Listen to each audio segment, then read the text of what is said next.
Hello, people. What's going on, man? Welcome back to Normski TV and the What's Going On podcast. It's good to be back in the house. Before you do anything, guys, please hit that like button, subscribe, and share if you're new on the road to 1K. It's taking a bit of time, but listen, I'm a very patient man. So, look, the great thing is that I've got a fantastic community, got some loyal guys here. And talking of loyal guys, Mr. Kwaja, Jali, big up. First one in at 5:07. He was in, mate. Just saying, big up North Skinner panel, full of legends. Smash the likes, subscribe. 1 like so far. So hopefully there'll be more likes per time. The rest of you guys coming. Good evening, everyone. Smash the likes. Makala Teta excuses have never been part of my life. Yeah, really? Okay, we'll talk about that. Big up North Skinner panel. Good evening. Kwaja again. Gavin, big up to Gavin in the house and the panel. And just saying, big up to Kwaja. So these are all the guys that are in. I didn't even actually bring these up, but let's just quickly do that. Yeah, it's good to have your name on the screen. It's good to have your names on the screen. So let's just put his name. Let's just go through that. You know what I mean? He's taking the time. He's taken the time to write all this. So why not take the time and put him in the lights? You know what I'm going to say? Put him in the lights. 3 likes so far. Gavin, as I say, just bigging up the panel. Kwaja just bigging up Gavin. And Gavin, big up to Kwaja. Right, listen, people, as I said, smash that like button, subscribe and share if you are new. Listen, we've got a packed show tonight. We've also got a massive game on tonight. Olympiacos, we are at home. Arsenal at home to Olympiacos. And just watching the Newcastle game, they're playing USG away. They're winning 2-0. A goal yet again by Walter Made and Claire Anthony Gordon, who just scored a penalty. So they're winning 2-0 comfortably. They're looking comfortable. 43 minutes on the clock. Hopefully, hopefully they should get through that tie and win that comfortably. But we are focusing on what's happened this weekend. But before I do all of that, let's get the people in. So first of all, let's get in Mr. Big D, Mr. Kofi Slot, and Mr. Yassa TV. What are we saying here? What are we saying, people? You all good? Yeah, all good. Yeah, everything good, innit? Everything good, except for football, but that's another. Yeah. Life is good, except for football for some. You know what I'm saying? Life is good. LG, you understand? It's good. But Big D, let me go to you first of all. What you saying, man? How was your weekend? And how's it all been going for you? Listen, we'll leave the football out of it. Just football aside, it was a mad work weekend. Samson even had me, you know what I mean, on a Sunday, which is like a no for me. So yeah, we had our platform in the morning for our briefing platform, and then I was on it for Samson, making Samson more money. But yeah, man, it's all good. And yeah, it's just been a mad one. Just end of month madness, Norm. You know what I mean? Sometimes it's worse than other times, but this time was mad. Yeah, so I kind of woke up today and thought, it's Wednesday. Just been a blur from Sunday to today. You know the ones. Back to back double assignments and all that madness. But yeah, man. Apart from that, I'm good, man. I'm good. Yeah. We're talking about the football side of obviously, we will definitely life. We're lifing, yeah. Life is life. Big up to Bav the Ripper. Afternoon, lads. Yeah, big up to you, bro. If you haven't smashed that like button, smash that like button for me and subscribe to the channel, man. Subscribe to the channel. All right. And he's just saying big up. Bav. Mr. Yassa, what you say, man? How you doing? How's life been? Long time you haven't been on for a little while. It's good to. I remember the last time I know exactly the last time I've been on. You know what I'm saying? Yeah. You want to say what was the last time and what you said that last time, bro? I remember because I was in the service station. Yeah, I remember exactly what happened, and I was being told, "What do you think of your squad? Where you're gonna end up by the end of this, end of the next season?" I know exactly what. There's a reason you brought me here today, innit? You know what I'm saying? I mean, I said what? I have no ulterior motives, my friend. Yeah, there's always an alternative motive with Arsenal fans. There's always exceptional circumstance. You know what I'm saying? Nah. I'm good, man. I'm good. I'm sure just came from work in it earlier, so yeah, man. Cool. Ready for this. Gavin L. Afternoon. I hope you're well. Predictions for Olympia. I'm going 3-0 to us. Yeah, I'm kind of looking at a 3-0 or 3-1. Listen, Olympiacos are doing quite well in their league, not gonna lie. So listen, I'm not gonna take them for granted. We've just had a fantastic away win to Newcastle, but listen, this is the Champions League. Yeah, they're going to be a totally different kettle of fish. Their fans are already absolutely rowdy. I don't know if the team news has come out, but if the team news does come out, any one of you in the chat, please put it in there. It'd be interesting to see who starts for us this evening. Big up to Giza. What you saying, bro? Big up to you, man, and big up to everybody. Kofi, what you saying, man? Yeah, all good. All good. I had a good weekend with the family, and it's been blessed. Been a blessed week so far. Okay, that's apart from cool, football, but we'll get into that. Yeah, I'm sure we will. I'm sure we will. So listen, guys, let's just let you know what's on the menu tonight. As you know, people, the starters, we're going to look at the Prem review, player ratings. And I say player ratings, we don't actually give them a rating, but what we do, we just look at the various games and we focus on our specific teams, and just kind of just go a brief run through how the game went. Obviously, ref watch, some controversial stuff going on there. I'm sure some of you are gonna want to talk about that as well. Nathan Collins against Man United, should he have been sent off after pulling down in Bremo? At the end of the day, my guy Bruno Fernandes didn't put the penalty away, so it is what it is. I'm sure it's going to come up. Another full storm for Man U, 34 points from 33 games under Mr. Amorim, Mr. Big D. 34 points from 33 games. We will get into that, bruv. Spurs and Chelsea. I thought I'd group you two together, Mr. Yasser. I thought I'd group you two together. Spurs and Chelsea. That's the two London rivals struggling in their last few games. And especially for Chelsea, I mean, back-to-back red cards. Make that 3 now. 3 in a row, bro. Well, you know what it is, though, Norms? We've finally managed to actually win with 10 men, so it is what it is. Okay. That's your excuse, yeah. Yeah. And lastly, the What's Going On prediction result, game week 6, and the What's Going On fantasy prem shout out by Mr. Big D. 10 people in the building. Come on, man, smash up that like button if you are new, and subscribe to the channel. Subscribe. I'll split it out. Subscribe to Yasser. Can somebody put his link in the chat, please? I'm doing bits over there, and big up to you hitting 700 subs. What you know? Yeah, thank you. You know what I'm saying? Thank you. Yeah, man. Big I'm up trying to you, man. catch up to Normski. You know what I'm saying? I'm trying to catch up. Bro, this is the work. You probably will, man. I listen, brother. It's just taking so long to get. You know when you get to a certain number, and you just can't get over the line. Yeah. a little bit like Arteta right now. I'm acting like Arteta. I can't get over the line. You understand? But listen, let's just get into the weekend game. So we're not going to talk about our specific game. Let's start off with Leeds United and Bournemouth. I tell you what, guys, Leeds United.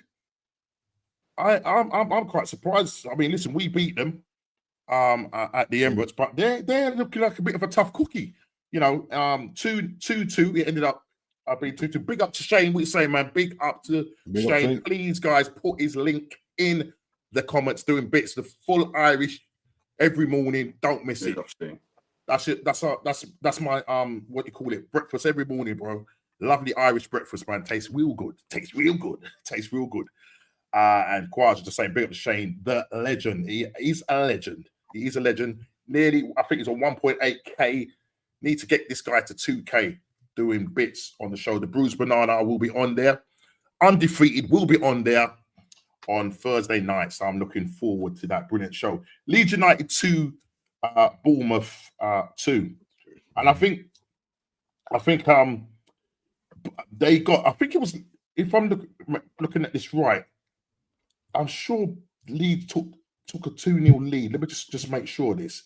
No, sorry, Bournemouth took a 1-0 lead in the 26th minute, followed by Joe Roldan, and then Sean Longstaff in the 54th minute. I mean, Yasser will be back. He's just sorting some things out.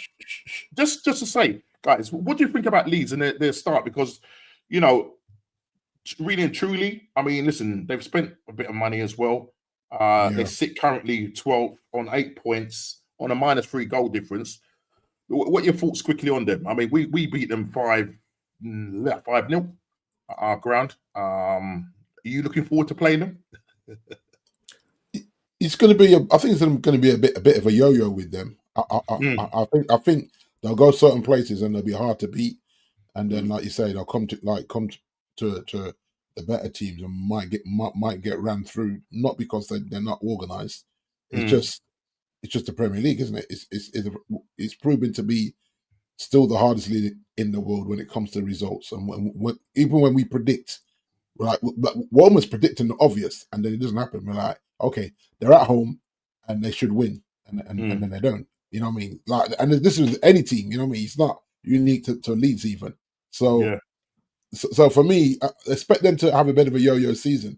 They could scrape it and stay up. You know what I mean? Because you're already seeing inconsistencies with West Ham and with Wolves as well. So there's no reason why Leeds can't stay up on current form. I mean, just looking at their last 5 games. So obviously, they lost to us. We played them at the Emirates. They beat Everton in their first game at home 1-0. They had a draw with Newcastle 0-0. Hold on 2 seconds. Yes, catch up. What you saying, man? The free catch up. Please go and subscribe to the channel. They're doing bits over there. Big Arsenal fans, and bro, if you're going to the arena, you're going into the Lions Den when you go on that show. So big up to Freeze catch up, man. Respect to you, bro. Absolute big respect to you. Quasi Arsenal 11 is out. Just quickly, let's just go for it. Rhea, White, Saliba, Gabriel, Miles Lewis, Skelly, Zubamendi, Moreno, Odegaard, Trossard, Martinelli, and Victor Roquez.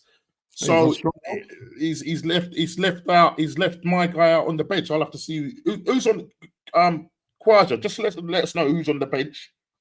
I mean, listen, he's doing a bit of rotation, so I get that. Moreno. Brother, I don't know. He loves Moreno, though, Norm. He loves him. Zubamendi. Yeah, he loves him, man. Jail card, isn't it, Moreno? Yeah, looking at that, man. Bro, Zubamendi, Moreno, Odegaard. Because Odegaard, listen, Odegaard came on in that game, and let me just add Yassa back in. Hold on 2 seconds, people. Let me just bring Yassa back in. Where is he? Yeah, sorry. He does love him. I'm not gonna lie, he does love him, bro. What are people thinking about that side? Bro, I get it. He's got to rotate because we've got a game against West Ham on Saturday afternoon. Let me just have some thoughts. Let my mind just sort of run through and see that. I mean, will we do that? I was saying 3-0, 3-1. That's what I was kind of looking at. So, let's just see Moreno with it, Odegaard and Zubamendi.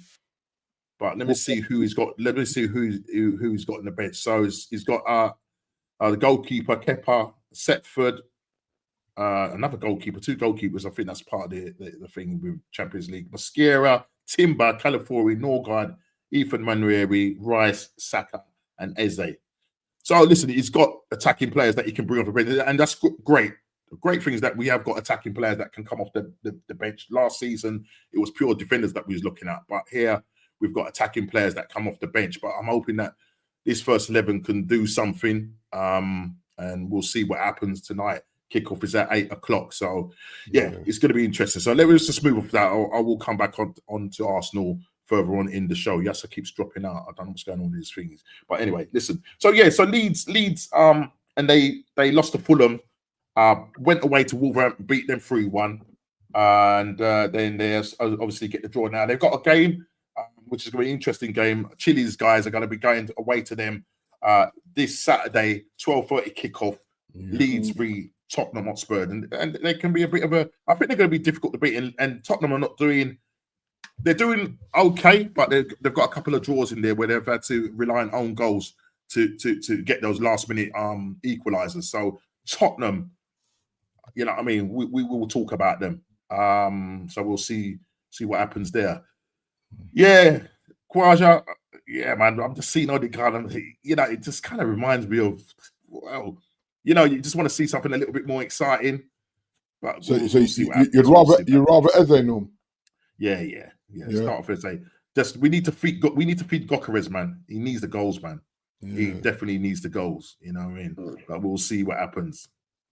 We'll see what happens. Michael Moreno, first name. Well, this is it. They're on first name basis, Kwaja. That's what it is, man. You know what I'm saying? You know what I mean? First name basis, these guys, they love each other. So yeah, so that's Leeds. Yeah, so that's Leeds. Let's go to the next games. Let's go here. So Man City 5, Burnley 1. Now Burnley, you know, listen, when they came up from the Championship, they had the best defensive record when they were in the Championship. And at one point, it was 1-1. The same player scoring 2 own goals in that game. Maxime Esteve, he got an own goal in the 12th minute, so that's where our Man City got their first goal. And then who was it? Jaden Anthony for Burnley equalised. So it was 1-1 up until the 38th minute. And it was only in the second half, in the 61st minute, Mateus Nunes, an assist from Erlen Haaland. And then Erlen Haaland, and then in the 65th minute, Maxime Stevie getting another own goal.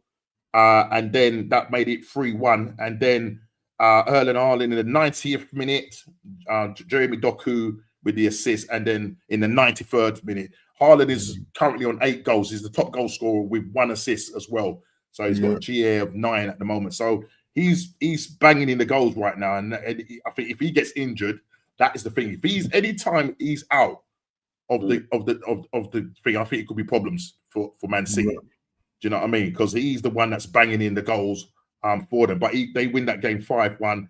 And we move Burnley. I think they're going to struggle. You know, under Scott Parker. I think they're going to struggle. Do you know what I mean? They're going to struggle. Let me move on.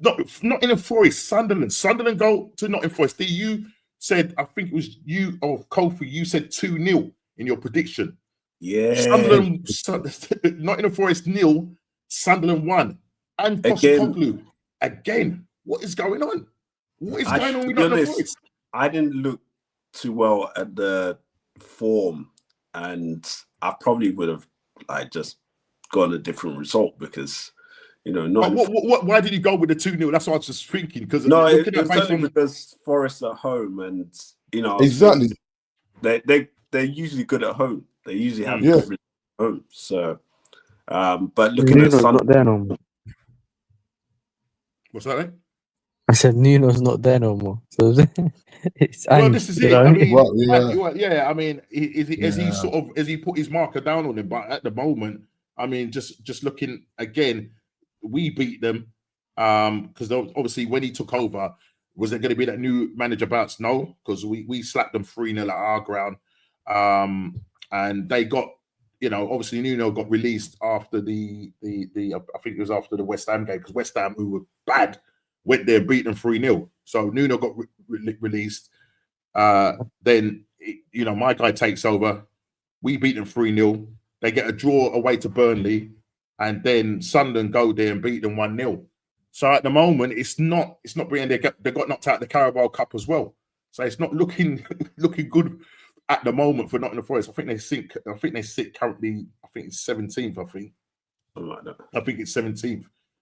With a -5, only on 5 points. So, and again, you know, it's going to be a bit of a tough one. But obviously, the Greek fella will stick with him until he can sort of impose his style of football on them. You know, because they were known under Nuno counter-attacking side. Do you know what I'm saying? So for me, it's like, bro, you know, is he going to play that high line? You know, or what? How is he going to, you know, adapt this team? You know what I'm saying? But Chris Wood's not really banging as such. I don't even know if he scored yet. I was looking at the I think yes. I think he's got off the line. Is it 1 or 2 goals? I think it's just the one. You know, no, it's just the one.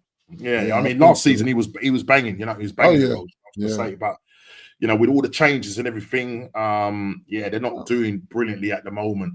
So we'll see. I think they are playing in Europe in the Conference League.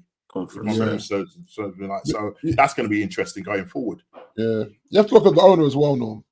He's created a right storm there. Yeah. You know, No, I think they're in the Europa League.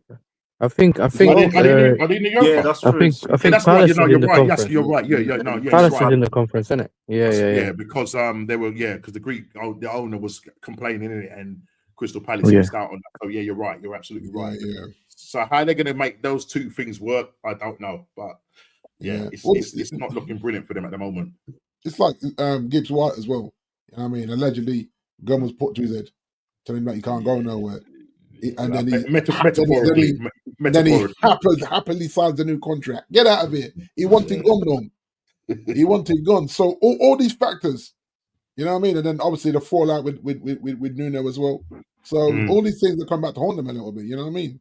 Yeah, and they got to stabilise the ship. And to be fair to Sunderland have had a decent start. That's you know what I mean? In terms of what they're doing. I mean, they got your old boy there, Zach, you know what I mean? Granit, you know.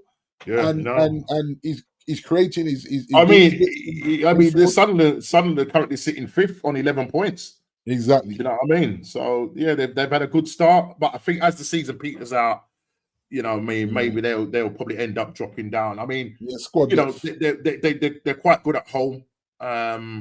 You know what I mean? But yeah, we'll see how that all pans out. But yeah, no, going over to West Ham, who lost their manager, Graham Potter, maybe someone that maybe could, you know, Man United could look at you know what I mean, for the future. But you know, he gets sacked, and Nuno takes over. And listen, first half of that game, in the Everton game, because listen, tough place to go to, new stadium and everything. Jack Grealish, top of the assists, you know, in terms of the league with 4 assists. You know, they go there. The first half, it was like the old West Ham. But second half, you know what I mean, little tweaks from Nuno, because Nuno likes to build. The thing about Nuno, he likes to build his team from the defense. That's how he works, yeah? Solid defense, you know what I mean? And then what you saw from them was that counter-attacking football against, because in the second half, they were all over, and they could have probably ended up winning the game. And West Ham, they've got this guy that plays in the what is it? I think he's the left back. I think he's the left back for West Ham. Yeah, that guy is quick, and he was the one that overlapped Somerville. Yeah, and in that second half, we saw a great goal by Jared Bowen. I mean, a player that I'd love at Arsenal. And you know, they make it 1-1, and they could have possibly gone on to win that game. You know, Jared Bowen scoring in the 65th minute, but they really pushed Everton all the way, all the way. We are playing them next. We got them at home this Saturday at 3:00 kickoff. We've not had great times against them. Last season, we lost to them 1-0, getting a red card. And every time we're trying to go for this title, West Ham, for some reason, seem to always come in and put a spanner in the works. So again, I'm not taking West Ham for granted. You know, we've got at home, we've got, as I say, great win against Newcastle away. But West Ham, let's go into the game. Let's be professional about it. Let's go and play them, and let's put some goals past them and put a bit of pressure on Liverpool, who will be going to Yasser's team on Saturday. So that will be interesting. So we will cover them. I'm just looking to see if there's any other games that I've missed out on. So Nottingham Forest, Sunderland. So listen, we're gonna come and talk about. Let's talk about Chelsea and Tottenham. I'll group them together. Big up Chile. I just saw Chile in the chat.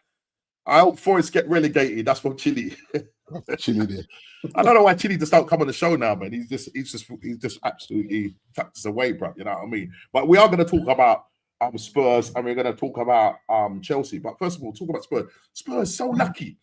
This is the second time now where they've come from behind and ended up, you know, getting a draw 2-2. And looking at you know, Spurs' sort of form.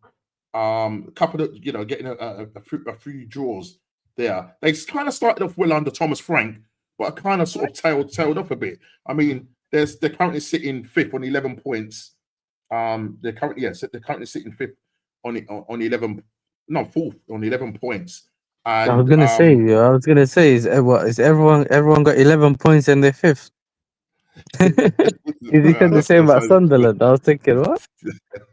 Yeah, because Sunderland, because I think just go different. And Bournemouth, innit? Yeah, three that's teams just on 11. So just looking at Tottenham, their start, obviously their home game was against Burnley, their first game of the season, winning at 3-0. Then they go away to Man City and beat them 2-0. Man City's bogey team, 2-0. They go away to them and beat them 2-0. Then they lose at home to Bournemouth, 1-0. Yeah. They beat West Ham at their ground, 3-0. And then top Brighton, where they drew 2-2. Brighton taking the lead, and then I believe it was an own goal in the 82nd minute, which rescued a draw for them. And then again, Tottenham against Wolves at home, where they drew 1-1. Again, Jar Paulina, who thought he'd won the World Cup the way he celebrated a draw, ends up with 1-1. But I mean, what are your thoughts on Tottenham? And some people are saying there's a lot of noise coming out, some of the fans that that some of them are a bit fed up of Thomas Frank, and that maybe he's not the real deal. Yeah, Deji was saying. You know what it is? Deji was saying Thomas Frank out last night, bro. Is that what he was saying? Was that what Deji was saying? Man, he just was saying got there, on his stream when he was 2-1 or something, when he was losing, he was fuming, and I was like, bro, like, I get it, because even Elijah was saying, what's it called? Thomas Frank is on fraud watch, but this is like 2 weeks ago. You get it? There's certain things guys, that apparently. Let's be realistic here, right? The team finished 17th. They're currently sat in 4th with a +7 goal difference and on 11 points. And we're chatting about Thomas Frank out. I mean, what are we doing here? That makes no sense, man. But you don't know if it's emotions. You know what it is, though, D? You don't know if it's emotions after a game or it's actual thoughts. Because sometimes when people calm down, they realize maybe it's not Thomas Frank out. That's stupid, man. No. I'm not. I don't think he meant it. But at the same time, it's the results sometimes, isn't it? Do you know what I'm saying? I think when you lose a game, I don't think it's the first thing should be going at the manager straight away like that. But because I think for me, it's always been with Tottenham because they have a bit more pragmatic manager now. It's not going to be the same things that they had on the Ange, innit? So they might be able to see out games or get draws where they were probably going to lose the game. So it's slightly different for them. But I think it's only the ones really that have risen up the expectations crazy. You get what I'm saying? Where it's gone from you were 17th last season, now you're trying to be He's a good higher man. up. I mean, is it somebody you would have taken him? I would have taken him. I was going to ask you the question, But these guys were too scared to just call it quits after this. This is what I said to you guys a few weeks back. That whether it's me being emotional, the moment we lost to Spurs and we finished where we finished, he's gone for me. Just those two things. Forget about what we're going to do in the summer, as in what we did in the summer, attacking wise. I'm like, those two are no-nos. United never finished that low, and we certainly don't lose to Spurs in finals. Sorry, Chile. You can come on in person if you want to argue that one, Chile. How about you there hiding in the dark, trying to draw me? You know what I mean? Hiding in the dark. Are you still out in the cotton fields? Are you out in the cotton fields? You got the link. Put the camera off and go get a Man United shirt if that will really cheer you up, Chile. I was running late, man. I just dived in and just threw everything together. But I can get a shirt if you were trying to draw me out for a shirt. I got loads of them just there looking powerful and thing. You know what I mean? Pick a color, Chili. I'll go and get one. Yeah, Chili. Which one? What color? Yeah. What color, man? You're trying to draw me out in the chat. What go on there, man? Now, Tottenham fans did the chill, don't know. Then it's a chill. Yeah, man. Because he's a good man. He's a good manager. He's a good manager. But obviously, they've had a couple of situations where they've had to come back, from 1-0 and then or 2-1 and whatever, and drawing in the last minute with an own goal and that. So it's early. It's still early days. And for me, watching Thomas Frank and the way he's got them much organized, as opposed to when they were under Ange, man, it was like playing like kamikaze football. Do you know what I'm trying to say? Mhm. Basketball game. So. Yeah. So I don't, yeah, but yeah. Big up, Junior, what you say, man? Even Yeah, Jets Junior, big up, man. Yes, Junior. That's our TV. Big up yourselves. Big up yourselves. So listen, let's move on from Tottenham and let's move on to Yassa. What's going on, brother? What's going on? Let me just read the statement for so these people late to the show. Yeah, Spurs and Chelsea, but I'm just going to do Chelsea. Chelsea struggling in their last few games. The Chelsea seen back-to-back red cards. Let's make that 3 red cards in a row. Last night they ended up getting the red cards. Yes, they win the game against Benfica, against their old manager, Mr. Jose Mourinho. Yes, sir, man. Talk to me, because when you was on the show and you was in the car park or in the motorway car park, you was quite confident about your club, as Deji would say, your club. Yeah. Talk to me, man. Talk to me about Chelsea, because I'm looking and you ain't looking too good right now. Ez is not too happy about it. He did say that he ain't going to come out and say that, you know, his club is going to listen. Your club world champions, fair play and all that, but he ain't going to come out and say that we're going to win the league. But I'm sure that a couple of months ago or whatever, I'm sure you said something about your club going on and doing bits. What you saying now? What am I saying now? You can put your camera Look, on if you want. the season hasn't gone the way I expected, or most Chelsea fans have expected, innit? I think I'm not gonna do the whole like injury excuse. I know we have 9 injuries. I think we have the second most injuries like in the league after Sunderland. So Right. like the Caicedo backup's injured. Santos was injured the other day. He can't play against Liverpool. So that's someone in the midfield. Delap's injured. So like it's not going. Obviously Tosin got injured after he made all those mistakes. So we're kinda just trying to see who we can fit in and try to play the games. But at the same time, that recently has just been a lot of individual errors. Do you know what I'm saying? A lot of individual errors. Like our back line hasn't been.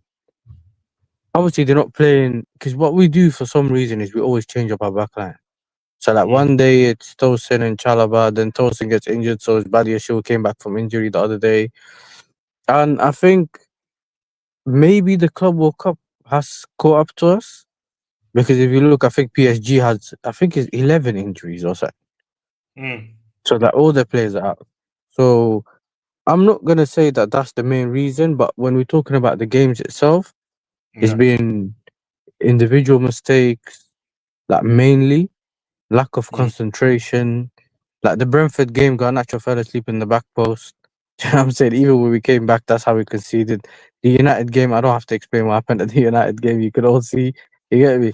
It's like the coach was holding the triangle button on FIFA. The goalkeeper just came out and decided not to stop, took the guy out, ruined the game for us from the beginning. Now, I don't put that fully, it's mainly on Sanchez, isn't it? But at the same time, the manager's substitutions didn't make sense. Apparently, Palmer wasn't fully fit.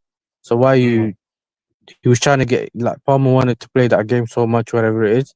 So why did you not take him off first when you realized you have to make a substitution? Why didn't you use the Sanchez substitution to take off? As in when he came off for the red card, why didn't you use the what's his name? Why didn't you just take off Palmer? Because you know he's not fully fit. Yeah. You get it? Then you bought a goalkeeper using the Palmer substitution, and then because what ended up happening there was I think he took off Neto or some. He took off the winger, the Estaval kid, because obviously he's gonna pick up on the youngest guy, whatever, to get him off. He's the easiest one to take off, so he took him off. Then he ended up taking off Neto, but then after the game he said, and then he took off Palmer because Palmer said I can't continue. That's why we used made 3 subs at the time. So some of it is also the manager's substitutions because he was saying, "Yo, I was United attack with 5 players, so I wanted to make sure we defended with 5 players." And I think his idea was then to bring on the attackers later on if he stayed in the game. But at that point, you know, Palmer had to come off, and it kind of I think ruined the plans for that. But yeah, man, it hasn't been good, innit? It hasn't been good. Um, I've already seen people boo Maresca on the Brighton Well, this game is and what I all was the going other. to say. I was going to say, yeah, with Mariska now, again, people are making noise about Mariska. Some people even to the point where they're saying the football that you're playing is like they might as well just take their sleeping bags to the stadium. Yeah. Because the It's football not. that he's No, playing. no, no. It's not that far. I think you know what it is. I think a lot of people are looking at it in a way where, like, let's say I like the Ange football, yeah, the chaotic football, for example. But the manager I got in plays possession-based football. Mm, So a lot of people are talking about what they prefer, and they want a manager to do what they prefer, but not necessarily what's the best for the football club or what the club wants to do. Does that make sense? So it's mm, like, well, if the football's rubbish because I don't like it, but they don't say it like that. They just say the football's rubbish.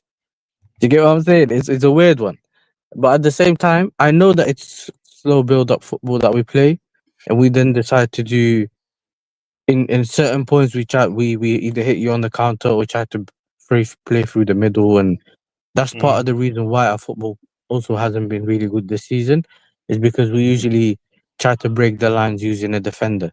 So the only mm, defender really that can do that was Cowell. Right, he mm. got injured. Then the Maresca asked for centre backs. He said he wanted the centre back, he wanted the goalkeeper. To get it, Yeah, but the that's the club thing. said, Yeah, well, that's the thing that you yeah, still haven't addressed. yes, we haven't addressed that. Normski, you know exactly how I feel about the goalkeeper situation because you come into my chats every week when I Mm. used to do watch alongs last season. Yep, yep. To come and laugh at me when Sanchez made a mistake. So you know how I feel about Sanchez in general, innit? And Mm, it's very. I know that we had a kid that's going to come next season who's supposed to be taking that number one spot, but they wanted him to go Strasbourg to get some experience so that we can keep this goalkeeper for one more season and then ship him off. I still mm, don't think it was a good decision to stay with this goalkeeper. I mean, I guess it's common sense, mm. but it's just it's just been annoying, isn't it? Because it's like mistake after mistake. Like, once it's like a snowballing effect. Do you get it? It's almost like you have to go through the bad period and then see whether you could turn it around. So like last season, our bad period came again. It started from the Everton game where I think we could Mm, have went first on Christmas or something like that. mm, And then we went on a really bad run. So you could say maybe this is better now, but it's still not good enough. And I'm saying it's still not good enough. So I still think the manager needs to use what he has. I think he's doing this thing where he's having a standoff with the ownership or the man like with the sporting directors to mm. say, look, these are the guys that you've given me, and Do you think, yes, do you think, I mean, and to the rest of the guys, do you think that Maresca's job is on the line, or is he still safe? Because again, I mean, I'm sort of hearing stuff and reading stuff on online and stuff like that. That the hope is that by the time we play he could be gone. We'd like him to still stay. Is there talk of him? His job is on the line, or what?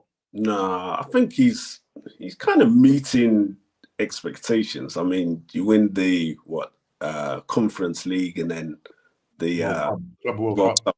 Yeah, so if you're bringing in those kind of trophies, and Chelsea, they got a well-rounded squad, but obviously it's going to take him time to get everyone playing the way he wants them to play. Hmm. I mean, a couple of weeks ago, Paul Merson, I think it was Paul Merson, come out. He was sort of talking about. I don't know if you saw it yesterday. He was talking about the amount of money that you guys have spent on your club, only to amount to you not really challenging for the league, and probably just being a top four side. Do you agree with him on that statement that you're buying, but really you're not really buying to win the league? You're just really more about just to buy your players and flip them. I mean, is that still the case? uh, yes and no.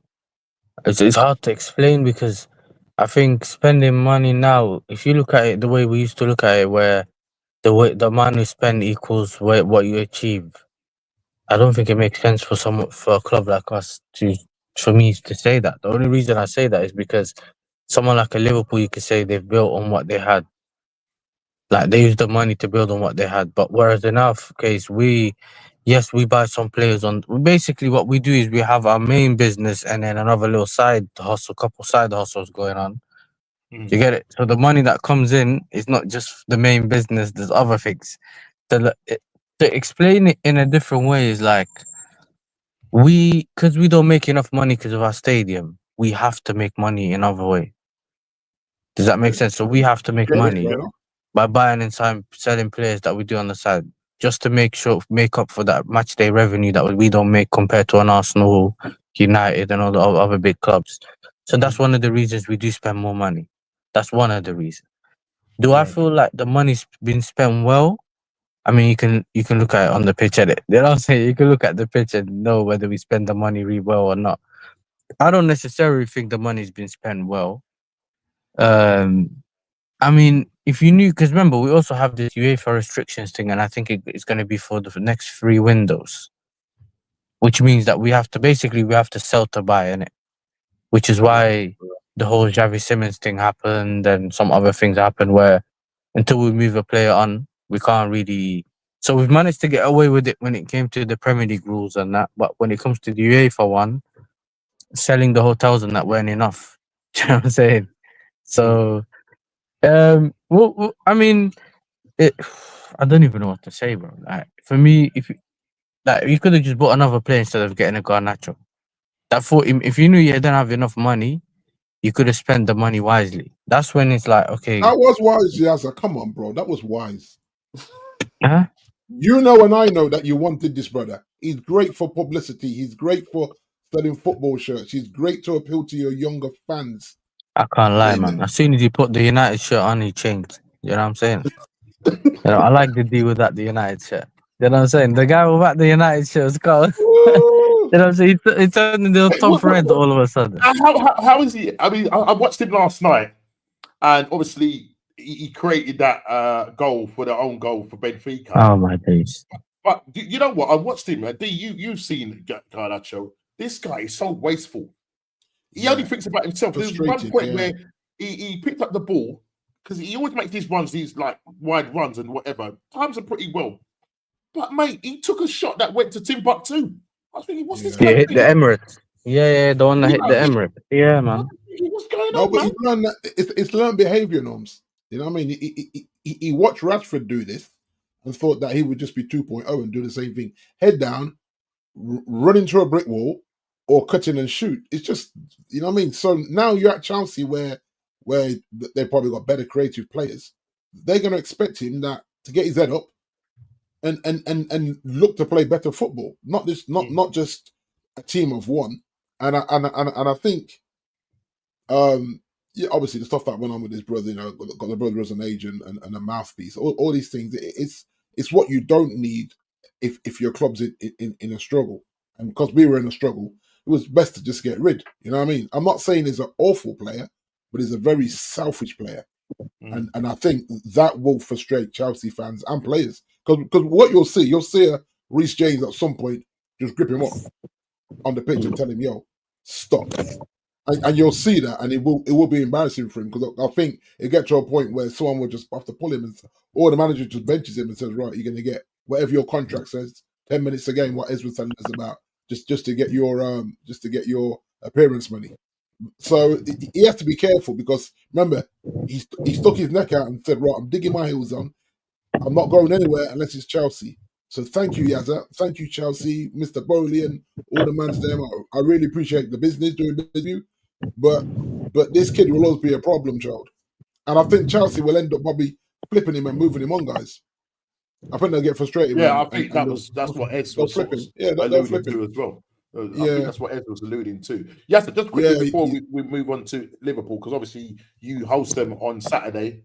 Or is it Saturday you host them, or Sunday? Yeah. I remember. Is it Saturday or Sunday? Saturday. Saturday, early kickoff? It's is it 5:30? Tea time, yes. Tea time. Get ready with your scones. Yes, sir. Just quick. Have you come down to earth now, yes, sir, with regards to your club and the fact that maybe you might not go on and win the league this season?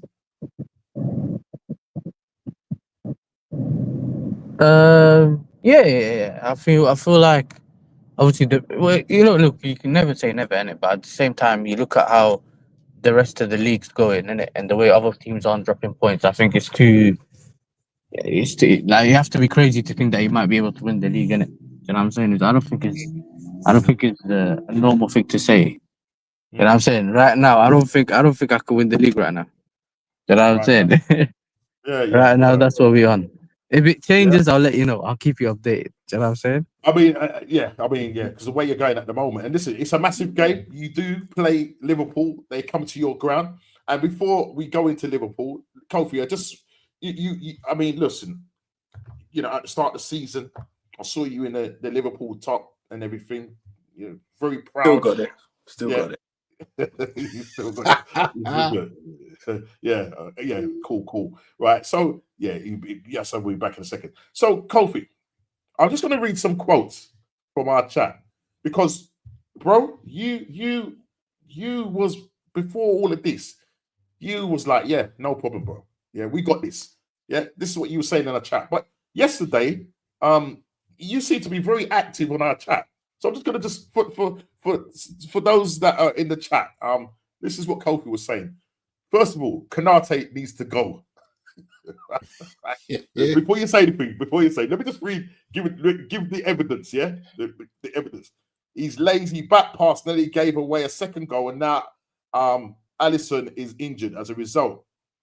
Awful defending from us. I just kept saying, oh wow, like, you know what I mean? Like, it is what it is.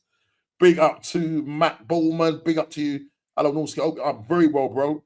Before you do anything, smash that like button, yeah, and subscribe to the channel. Big up to you.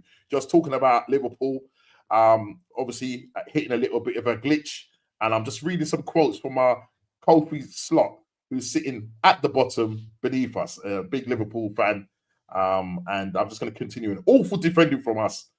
I'm having a rant tomorrow about LFC. That's the day. When we need a sure defender, we didn't get enough. Thanks, LFC. Bro, Kofi, you're getting a little bit. What's the name here? All right. All right. I said we might have to play Endo at this point. Works looks lost as a sheep. 116 million. Well spent. Wow. Kofi, what are you doing here, bro? What are you doing here? Hey?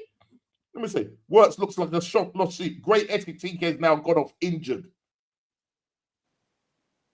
I'll be happy. Was that a bad injury? I missed that. Was that a bad injury, Ekatiki? No, I mean it was a niggle, but they had to take him off as precaution. Yeah, okay. They said Allison is definitely going to miss the game against Chelsea. We'll say I'll be happy if we scrape a draw at this feed. This doesn't sound like a confident Kofi. Jeez. Yeah. Listen, like if you look at Salah, Talk to me. Salah looks as if like he, the season, I think 2021, and Salah just really wasn't there. But it just looks as if he's just running off with the bag and just waiting for the World Cup. The way he's playing, because he just looks shocking. There's nothing that I can say that Salah has any ideas. And maybe it's this integration of all these new players, and he probably would have preferred keeping likes of Diaz and things like that. But then Slot has to introduce his own players into the team, and he has to be a leader. Salah has to be a leader, step up, and show that this is how we play. But Van Dijk's doing this thing at the back, and he's just marshalling. But Canate, on the other hand, his head's in a different cloud. Madrid maybe proposed new contract deal, which is still in the balance.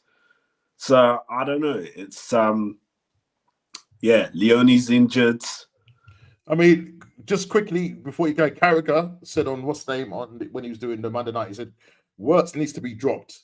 Right now, the balance of the team is not right, and the obvious one that stands out is Florian Wirtz, who's just not at the races at all. He's a young boy coming into a new league and has plenty of time to go. But right now, he needs to come out of the team. Liverpool go back to what they were last season and try to build some confidence and some stability right now.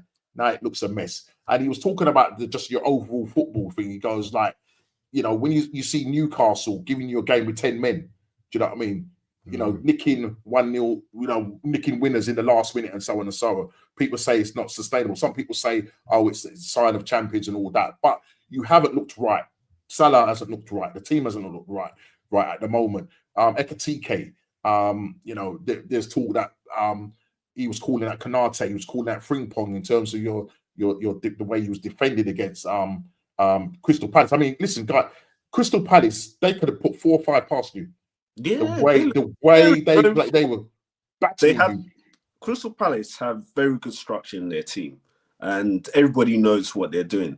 So when that ball was going forward and being pinged forward, they looked so frightening going forward. Marteta, they were just everyone was running us, and we didn't have a clue how to defend it.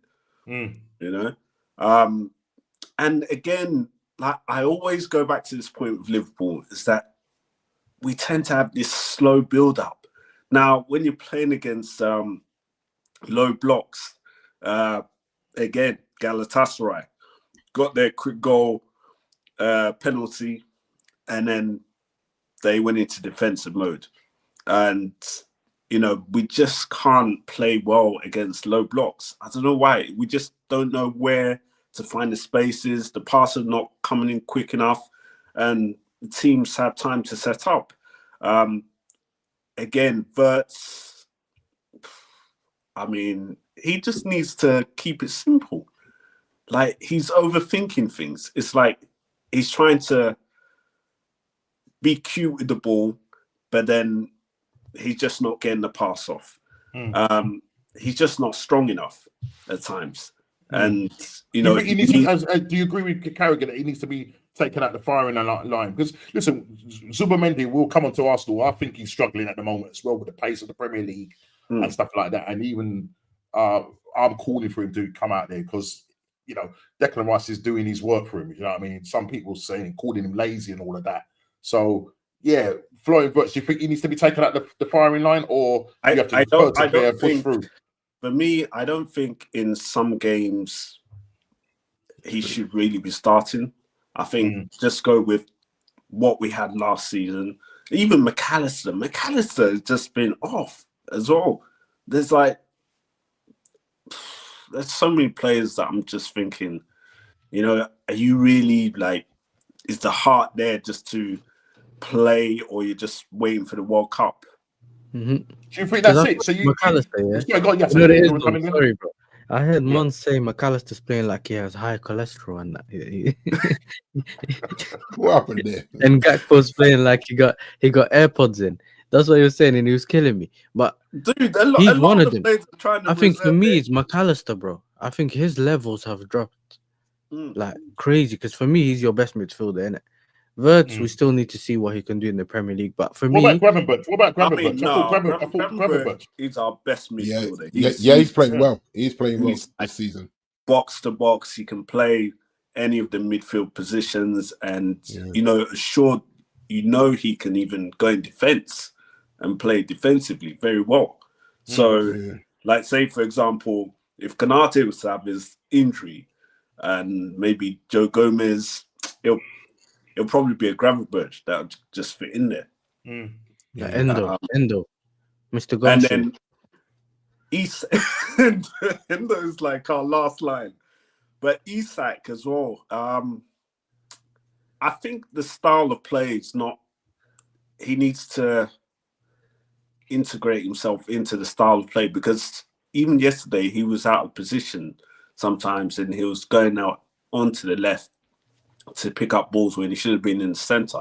But then at the same time, I just think that the ball supply to Isak is not how he was expecting it, because obviously at Newcastle, he was getting good deliveries in the box for him to get into them. But we don't really play like that, and that kind of needs to be integrated for him to really, you know, get a hold of the position that he is, because there's a lot of pressure on him. I mean, listen. Kofi, do you think he looks fit, Kofi? Isak, he looks a little bit off it still. He's not 100%. He's not 100%. He's not 100%. Yeah, you can see that. You know what I mean? You know, hands on the knees, sucking up oxygen. I'll be like, he's struggling out there. Like when you have had a full pre-season, then that's the problem. And we always talk about trying to get business done early in the window so that these guys can go on pre-season tours and just get the lungs up to scratch, because as the weather gets colder, you know what I mean, like breathing in that cold air as well, all that affects you. You know what I'm saying? And you're playing on a rainy day. And another which thing, is gonna like, why is Slot not starting Chiesa? Chiesa's been banging performances, goals, and he's not even. Well, they said he had a niggling injury. That's why he didn't travel. But he's just not trusting in Chiesa, and Chiesa has been performing. Was that a handball? Was that a handball by Salah when Florian Wirtz scored that goal against the equaliser against Crystal Palace? Yeah. No, not Florian Wirtz. Salah. Salah handballed it against Crystal Palace. That was on ref watch. Did he handball it? I don't think it was a clear. Was he playing basketball? That's another thing that Jamie Carragher said. I don't think you can't say that. You can't say that. He said that Liverpool play like a basketball team. What? Normsy, don't be a hypocrite. You get me? Because your defender was doing. Your defender was doing the. You know what I'm saying? He was doing the Jordan side. Yeah, he was doing the Jordan. No, brother. Listen, the man when you slide, I don't think that was clear handball. When you slide, you listen. Some people try to say your man made himself big. You've seen loads of people when they slide, their hands go up in the air, and in fact, the ball came off his leg and hit his hand. And the rules state that if it comes off your finger and hits your hand, it's not a penalty. Yeah, but it wasn't a direct hit, man. So you know what I'm saying, his one was all the way in the air. But I mean, if Salah wants to play basketball, he's got to stop doing that. I hear it. I didn't watch the game, innit? I saw a bit of it. Mr. Chilly wants to cook me. And you know what? Even things like the right back position. All of you. You're going to cook us. Oh, we'll bring you in a minute. Hold on 2 seconds. Go on, sorry. Go. I look at the loss of Trent as a key thing, because Bradley and Frimpong, well, more so Frimpong still settling into the team as well. So when you bring in so many players and you have to integrate them straight away and they have to settle, I mean, it's like doing a new squad for me. So you spent over 400. You spent over 400 million, man. No excuses, mate. At the same time, you know what it is, Kovi. Listen, one of the reasons your balance is off is because all the players that you have like to cut inside. Like Diaz used to give you that width. Do you get me? Some of the touchline wingers you had used to give you that width, but Gakpo wants to cut in. Do you get me? Everyone wants to cut in, which leaves you open on the flanks. So it's I think the manager does have to adjust. Yeah, and look, I'm gonna give you a little bit of confidence. He's very flexible, and it's Slot. I know him from the final day, so I know he's very flexible. So it's just that how is he gonna do it? And I think certain players you look at and you think some players you just keep playing them and they'll eventually hit form in it. Like, do you know what I'm saying? Some players you have to take them out of the firing line and probably slowly integrate them. Everyone's different, and obviously that's where the management comes in. Do you get me? If you look in the 10, do you really want to play Szoboszlai in the 10? You know what I'm saying? Instead of Wirtz? Because remember, Wirtz had some good games, just not any GA. That's all it is, really. Do you get me? He has played well in glimpses, but not good enough for someone if he's 100 million. So I hear it. Usually with Wirtz, in the second half of games, he then tends to just improve. But I mean, he's getting rushed off the ball, and he's getting pressed hard, bro. Yeah, but even the way you play midfield, though, Kofi, because if you look at it, steam press. Sometimes I think recently Slot recently has been trying to do this whole fluid DM thing where 1 minute Curtis Jones is covering the back line, then it's Gravenberch, then it's someone else, and then sometimes you have this. I've even seen Florian Wirtz go deep to get the ball, and I'm like, you're a 10. Let McAllister or Gravenberch do that. Let them progress it, and then you can do similar to what Palmer does when he gets the ball slightly higher up the pitch, so that he can create.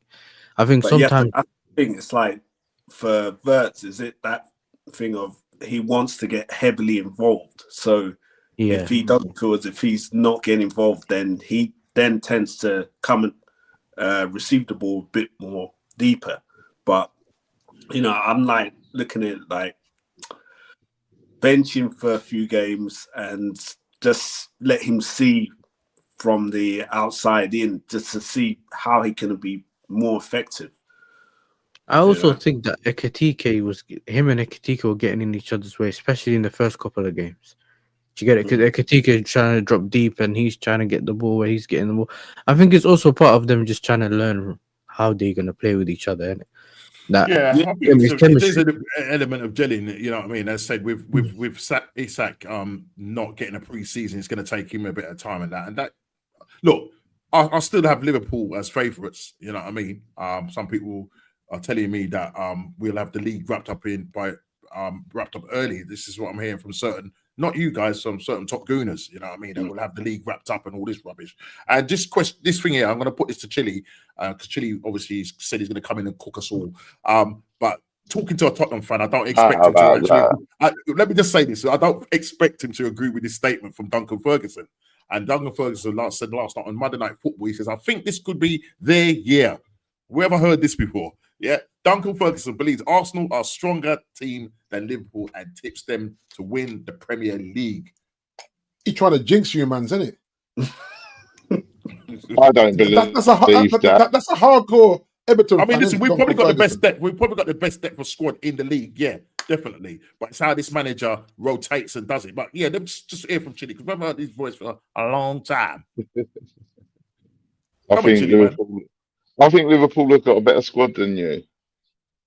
Well, talk to me. What, tell me what's their better squad? Probably a better first 11. Yeah.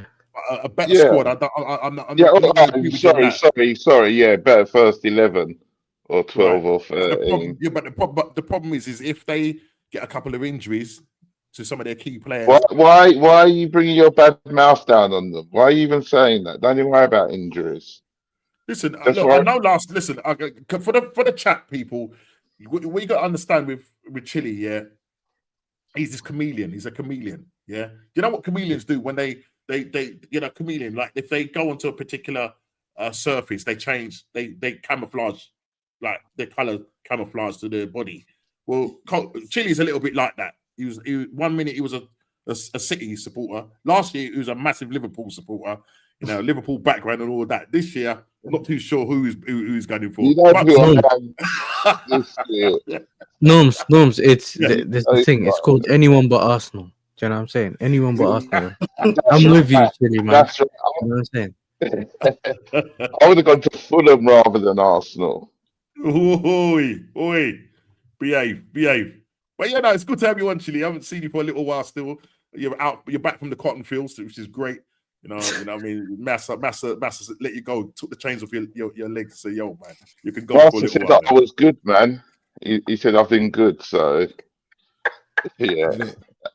You didn't get tied to the tune like that. You didn't get whipped up and all that, do you? Yeah? They were looking to cut my foot off. My name's Toby. I was saying my name ain't Toby. They're looking to cut my foot. Nah, man, Chile's been eating inside the house, mate. What are you chatting about, Noms? He's been eating in the house. What about? Yo, big up Calvin. We say Calvin to say yes, Calvin. Yes, Calvin.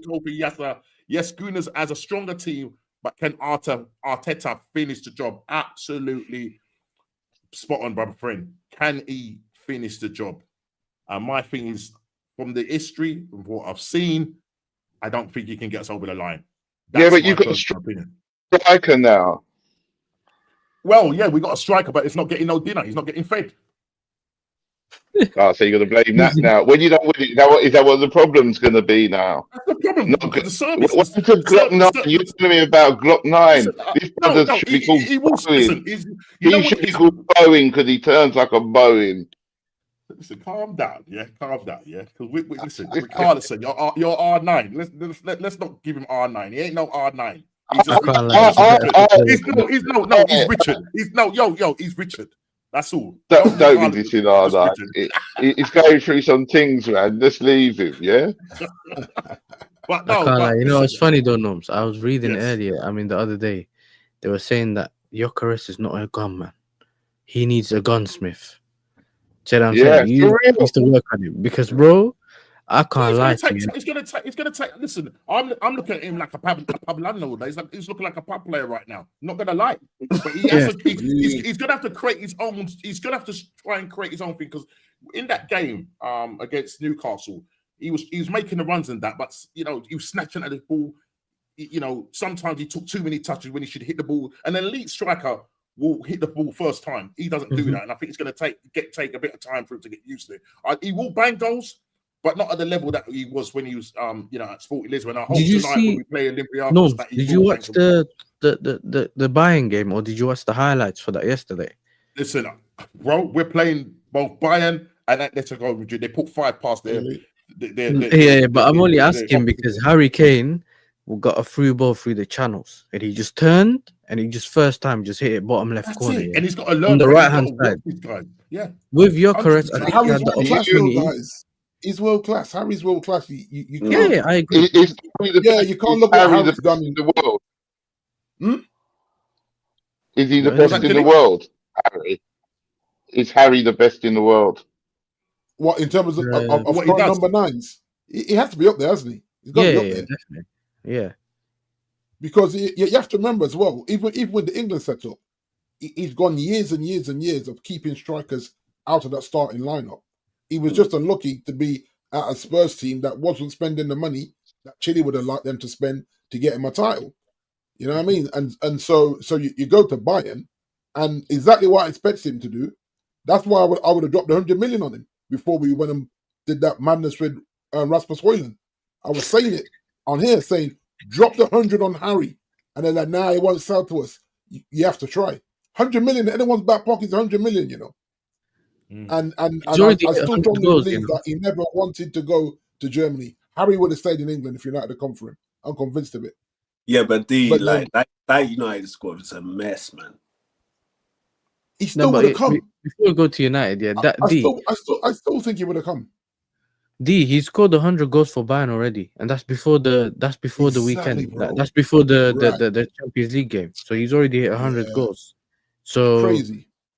It's crazy. But this thing is, when I look at, let's say, a striker, I look at what he can provide you, innit? Because sometimes he might be a great striker, but he may not suit your system or the way you guys play. Or he might be a great striker, but he might be able to adapt. Like when I look at Harry Kane, he can hold up the play. If he drops deep, he can create for the wingers that he does for Elise, Diaz now. Do you get it? So just because he's not someone that if he doesn't get any service, he's just there. Do you know what I'm saying? He's just there like a mannequin, just chilling up front, doing nothing, and then you feel like you have someone that didn't do anything for you. So he can be involved. And when it comes to thingy, I've seen it against my team the other day, and we've seen it a lot all these years with Harry Kane, innit? Like you give him an but opportunity. Yes, I was saying this last week to Normski. He can hit it left or right, but it don't matter. Like. About Sesko. Sesko needs to go back and watch some Harry Kane takes from Tottenham days, where Harry would drop deep just to get on the ball, spin out to his wingers, and then be bombing in the box to do what he had to do. Just to not be, like you say, a mannequin in the box waiting for service that may not come. But is that because you got Bruno playing so deep because he's your creative player in that 10? You got two. Well, no, Cunha's a 10, but Mbemba's more of a winger. But more a winger, but they're both creative, no? Yeah, but that's what I'm saying. Are they creating for him? Because why does he need to drop? Why does he need to drop deep? You know, if you've got these kind of creative players there. This is what I would say. If you watch a game, right, and the game's getting away from you, as a striker, I just believe that you got to drop deep just to get touches. Otherwise, when you do get a touch from across, because you haven't touched the ball, it might not be that best touch. But if you drop deep and get some touches, then when something does come in the box, you're actually on it. You're actually ready for it. But I think just keep making runs and not getting much when we're under the cross because we're getting dominated in midfield. If you look at how we set us up, we're always getting dominated in midfield. So I look at that and say, I'd like the kid just to drop it. Obviously, he got his goal at the weekend. And God forbid, because everyone was all the journalists were doing the 007. They had it all typed out just to press send, and he scored. And they had to tear it all up and go delete. This brother just scored on us because all we were going to get at the weekend was 007 Sesko, 007 Sesko. Everyone would have been bantering, running jokes, and he got his goal. So I'm glad he's broken his duck. But now he's got to kick on now because it's Man United, and because we told Rasmus he ain't good enough. And this is our guy now. So everyone's backed him in terms of club-wise, club officials and hierarchy. So straight away, he's got a target on his back just because you got rid of a striker that was failing and you told him he was the new Messiah. So yeah, it's going to be interesting. Just before we just touch on Man United, we kind of segue into that. Just before we just leave, Liverpool going to Chelsea at the weekend. Would you call that a massive game for both clubs? Yes, sir. Yo, Kofi, just quickly. The big game, 100%. obviously. I mean, we do all right at Chelsea, so hopefully we can step up and get 3 points. You know, put the pressure back on Arsenal. Okay. Hopefully. Yes, sir. What you saying? Yes, sir. You confident? Listen, because you haven't done well in the apart. Okay, you got the Champions League win. But are you confident? Listen, Liverpool losing 2 games back to back. I think that's the first time on the slot, isn't that, Cove? Yeah. Yeah, it is, to be honest. Yeah. You know what I mean? And again, last night he didn't play well. So listen, Chelsea are going to want to bounce back in terms of the Premier League, and obviously you two. So, boy, I'll probably see that probably being a draw, which suits. Yeah, I think 2-1 Chelsea, and I have to back my team, even if what's it called? Even if I think that Liverpool's the better team. We're looking at obviously seeing that they have the Alisson injury, the Ekatike injury. They will replace them with someone of quality. Obviously, I don't think Mamardashvili is nowhere near Alisson, but he's a good goalkeeper, and they have Isak up front. So look, our defense is our defense, isn't it? We'll just have to see who turns up on the day, and till then, I do think it's an important game because it could be the game that turns our season.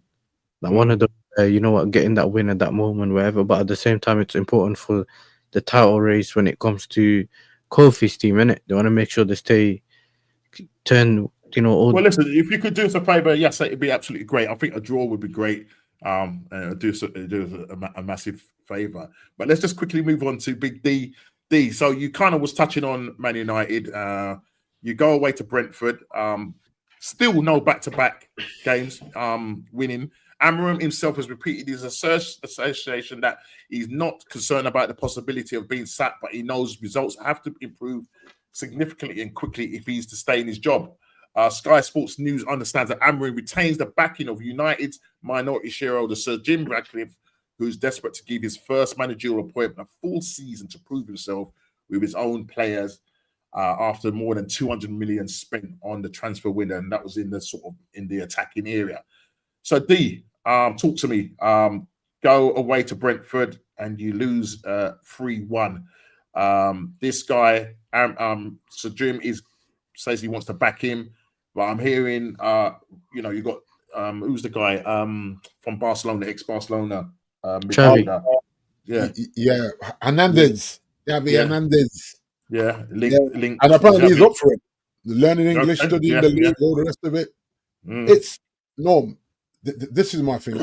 I'm always worried when a team is in relegation form and your co-owner saying give him the season. So this could be political, because people saying that if United get relegated, then the Glazers would sell the rest of their shares to Sir Jim and walk away because we're no longer in primetime football. And so him telling me that, yeah, man, I see what I see, but I'm still backing him. When we're clearly in relegation form in terms of results, 9 wins in 33 Premier League games since he's been in charge. And you look at this thing here. Have you seen this stat? This is okay. So this is points from 30, points from first 33 games for fewest by managers appointed existing to the Premier League club. So back in the day, 2011, 11, Steve Keane, Blackburn, 29 points. Lost 16. That's what I'm saying. I think all them teams got relegated, apart from Spurs, I think. Yep. I think Spurs. I think Spurs and Everton as well. I think Everton. Everton stayed up as well. See, it doesn't even read well, Norm. You know, in terms of you look at history And literally Blackburn, Wigan, Southampton, and Wimbledon all got relegated with that kind of form. Yeah. And so when your manager is saying, sorry, your owner, your co-owner, minority, let me add that in as well, is talking about let's give him the season. So what you're saying to the fans that you're willing to write off the season as well. And for me, that's unacceptable. I'm not saying go win the league. I'm saying qualify for European football. And nothing is showing me that, because even the players, like you're looking at the body language now as well. You're seeing the blame game. You're seeing Bruno. Your captain. He's in, he's in his own head, Norm. And when you're in your own head, right, that's what you're supposed to do. Stop being prideful, and give the ball to Cunha or Brown and Boomer to take that penalty.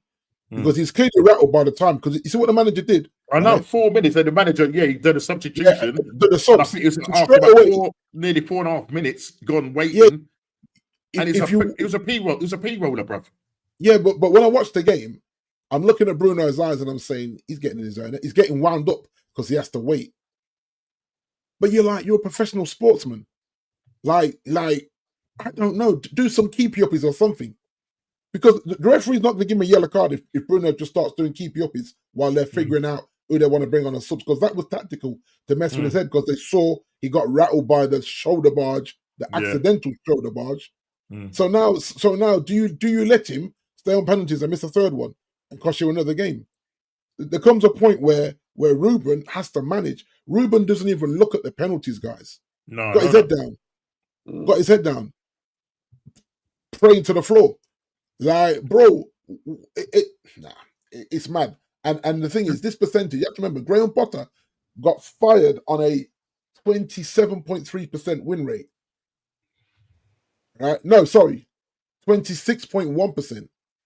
And Ruben's on 27.3%. So I look at it. Bruno is Man United's best player. He was Calvin. But you have to remember, you look at a Kobe Minor, right? Now, Kobe's still young, lot to learn. But you look at Bruno have stinker after stinker in games, and then someone else wins the penalty, Bruno steps up and takes it. So now on the chart, you say, Bruno scored today. But when you look at the overall game, it wasn't good. So then Kobe Minor says, okay, I have benched this game. I think I might get a start here because both Ugarte and Bruno have been awful. No, he gets benched again, and he starts them two. And so you look at him, a kid that wanted to go out on loan. They said, no, you can't go out on loan. This kid wants to get to the World Cup, and he knows that if Ruben's his manager, he can kiss the World Cup squad goodbye because he's not getting minutes. So I look at there's just too many negatives for us to win football games. All right, now are we unlucky with calls? Because this is what I would say. If it's a penalty, the pullback on Mbumu, it's also a red card. He's the last man. So you give the penalty, but you say, if I give another red card, I'm again giving United to the man advantage like they had last week. So the referee's in his own head as well. Because for me, two come together. If that's a penalty, it's also a red card. And if you look at most of them top pundits, it's the inconsistency yet again of these referees and the people that's managing the VAR. The same thing with us with the Victor Coquerez thing. You know, it was a clear and obvious area. They got involved. They shouldn't be getting involved. They did. Right. They showed other examples. Aaron Webber's come out and said, no, he planted his foot there. He got a bit of the ball. It's clear. It's a clear penalty. Anywhere else on the pitch, that's a free kick. I saw last night, guy go through a player, gets the ball first, catches the player, free kick. But listen, we go on and win that game. Yeah. But Howard Webb should have doubled down. But he doubled down, basically. They doubled down on it. So it is what it is. But Jez said it, though.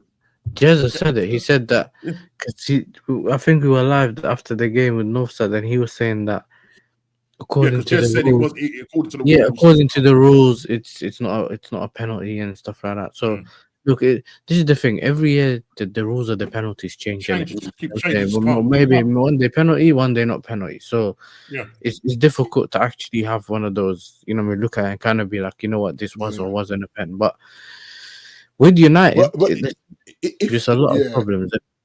There's a lot of problems. if you look at the ref, when the incident happens, he takes a moment. He doesn't point to the spot straight away, which I'm actually okay with that. It's almost like he just revisited all the quick actions in his head and he pointed to the spot. But then he's made to go to the screen, right? So the moment you're made to go to the screen, after your instinct says that Brian was clear to I'm not saying he would have scored, but more than likely because the ball's coming across onto his best foot, which is his left foot. So I think he buries that. So the goal opportunity is removed. That is the last defender. The moment you go to the screen and say that, you come back and you issue the red card. And then those subs don't happen because now you're a man down. So the subs he was going to make, he probably changes his mind now because he's a man down. So he's got to go more defensive rather than more of a balanced substitution, whether he goes like for like or not.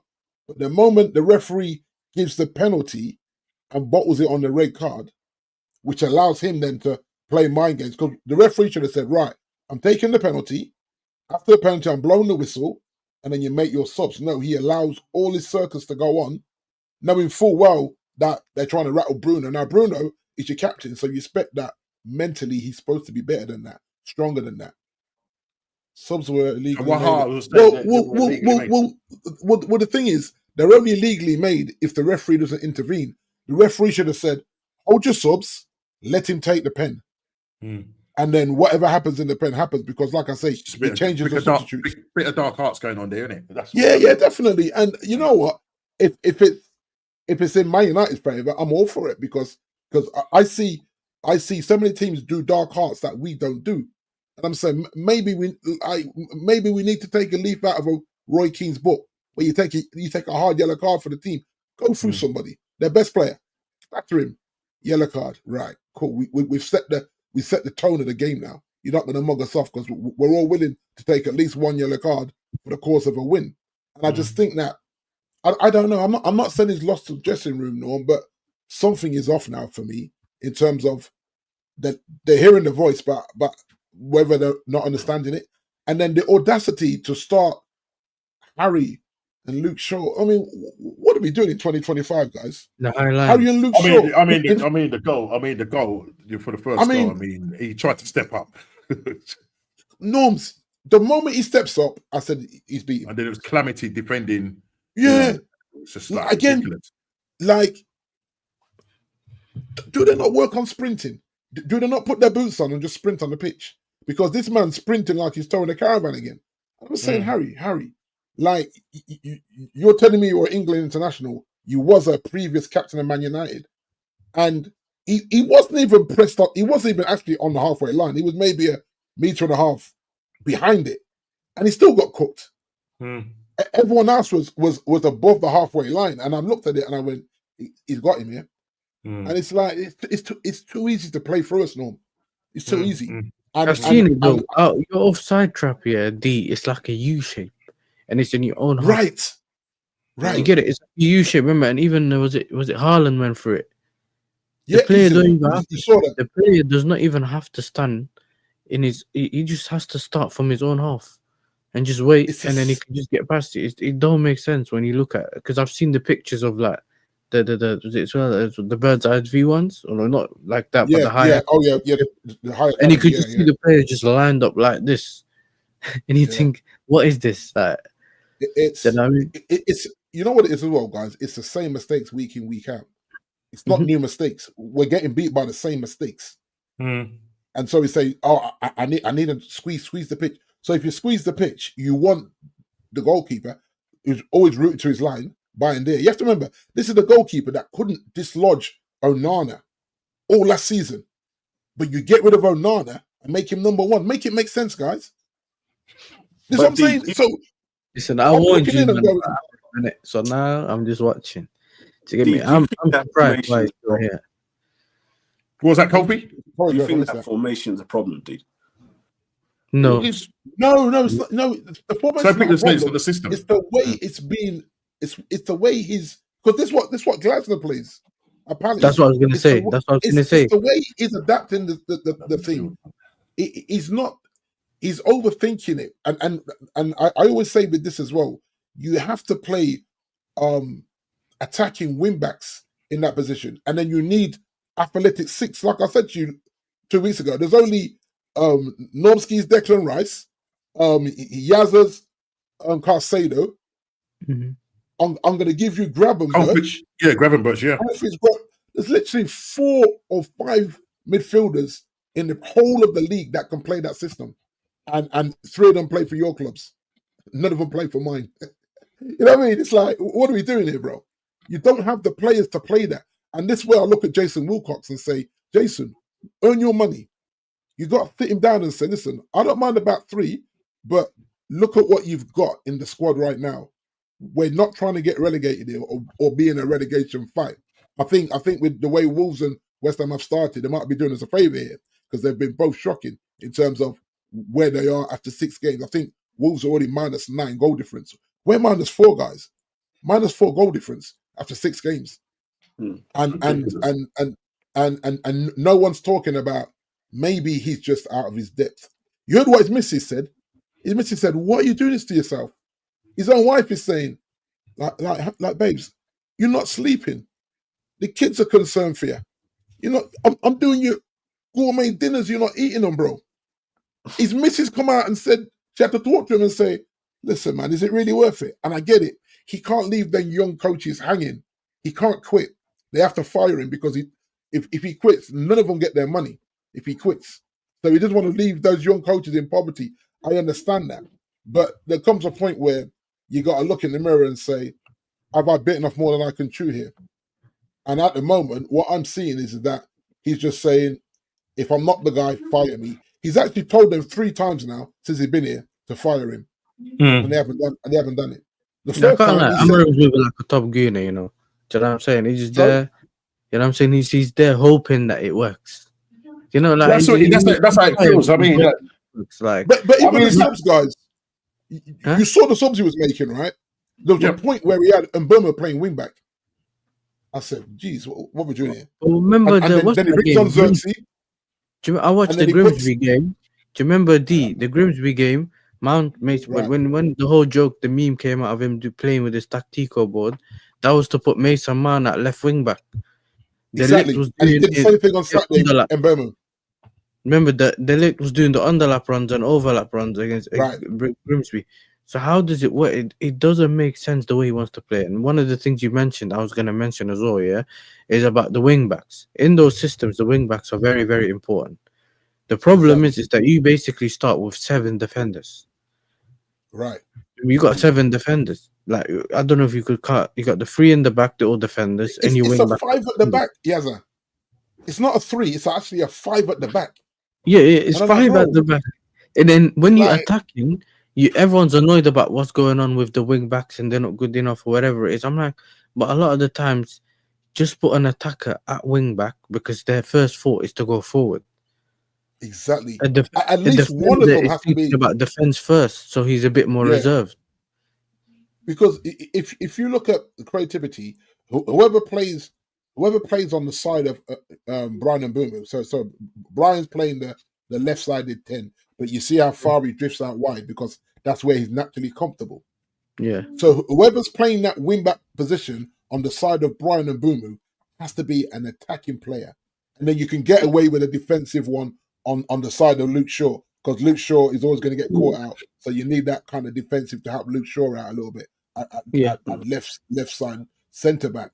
But you can't have both of them defensive minded when you've got 3 midfielders. Not only that, our best recovery player in terms of centre backs is actually Lenny Uram. Mm-hmm. But he puts Harry there. So it's like, I've watched Lenny get back multiple times this season and make those recovery slide tackles and get us out of jail. He benches him and starts Harry. And I'm like, Brentford have got pace, guys. So then you have to question, do they watch film from Brentford's other games to see how Brentford counterattack, to know that anything over the top we're going to get skinned with Harry in the middle of the 3 centre-backs. And I'm not bashing Harry, you know what I mean? He's a professional footballer on good money at the end of the day. He's managed to get there. But the truth is, know your limitations. And playing him in the centre of the back 3 is criminal for me. And then Luke Yeah. Shaw shouldn't even be on the pitch. Luke should I be on the agree. pitch, guys. Come on, man. You know what I mean? I saw today, Norm. I don't know if you saw this, Norm. He's allowed. He's let one of the bomb squad back into training. Malasia. Yeah. I read about Yeah, this at work he's back today. with the first team. Yeah, I watched the video earlier. He's back with the first team. So he was guilty of being Rashford's friend. That's it, to my understanding. Now he said, oh, I always said that anyone that didn't get sold on, I would find a way to integrate them back in the first team. He's been with the reserves for the last 4 weeks. Why didn't he integrate him before that? Exactly. So he keeps lying to me, man. Don't lie to me. I'm grown. You know what I mean? He feels like he's panicking. Sorry, I've got the game on in the background, so because I'm. You know what it is. I've seen. You know what it is for Amrin, man. Every time I look at him, I have a feeling that I've said, I said to some United fans, I said, yo, listen, he looks like them guys that sell you the sunglasses on the beach when you go on holiday. He's trying to sell you by full. He's just there for the money, bro. He's just there for the money. Like he knows that. Okay, he said, let me see if it works out. Found that it's not working out. Now he's just waiting to get sacked. Yeah, because I think that's how it feels like. He's just waiting. Because if he really wanted it to work, he could have just adapted. And now he's just taking a mick because he's coming out with all these quotes. I think he said, you've seen some of the quotes. He said that he's suffering more than the fans. Then he said, you guys asked for this because you wanted someone that stuck to his principles. Do you know what I'm saying? Now I'm sticking to my principles. You're moaning. There's all these things that he's coming out with. I'm thinking, yo, that could not be my manager because we sacked Poch for that. Do you know what I mean? I'm waiting for him to tell me what his principles are, because I have no problem with the back three. I'm saying make it more adaptable. That way, because we're literally getting played through the middle. Or actually, we're actually bypassing the middle. I don't know if you noticed this. That we regularly bypass midfield now on our build up. So the centre back will bring it out as far as he can. Then it's a long ball over the top. We're not even looking to play the ball to Bruno or to Ugarte or to Casemiro, whoever's in there. And dare I say, we actually look a better team with Casemiro in midfield rather than Ugarte. At least Kaz looks to push, like progress the ball a bit better. Ugarte wins the ball. Ugarte is just a runner, bro. Like I used to call him Hugh Gallagher because it's literally the Gallagher word. He just runs and tackles. So you can probably put him next to someone else. Like you could put him maybe next to a Casemiro or him next to like a, I don't know, Kobe Mainoo or something. But it has to be someone that can do something, and then the other guy can be the recovery guy or the runner or whatever. It's just the problem is like when you start looking around, even if let's say Sesko is dropping deep and whatever, sometimes strikers drop deep to get to drag one of the defenders with him, right? And then maybe create space for someone like Acuna or those players that are in the 210s to run in behind and find that space. But it's like he doesn't want those players. He wants the guy to stay up front, or he basically wants he wants the Gyökeres. What he was doing with Gyökeres, which is literally just counter-attacking or running behind, that's what he was looking at, and this is why he was playing. He hasn't got the players to do that. And he hasn't got the players to do that. He was playing Rasmus the whole time, if you remember. And then, because remember, he can do it with Xerxes. Xerxes has enough technical ability to literally just drop deep and provide for your Cunhas and your Mbeumos. You got more attacking players. You don't even have to fully rely on. It just, he doesn't necessarily look like he wants to make it work. He's just there sticking to what he was doing, and then he can, when he gets sacked, he'll say, "I tried to stick to what I'm doing and whatever, and goodbye."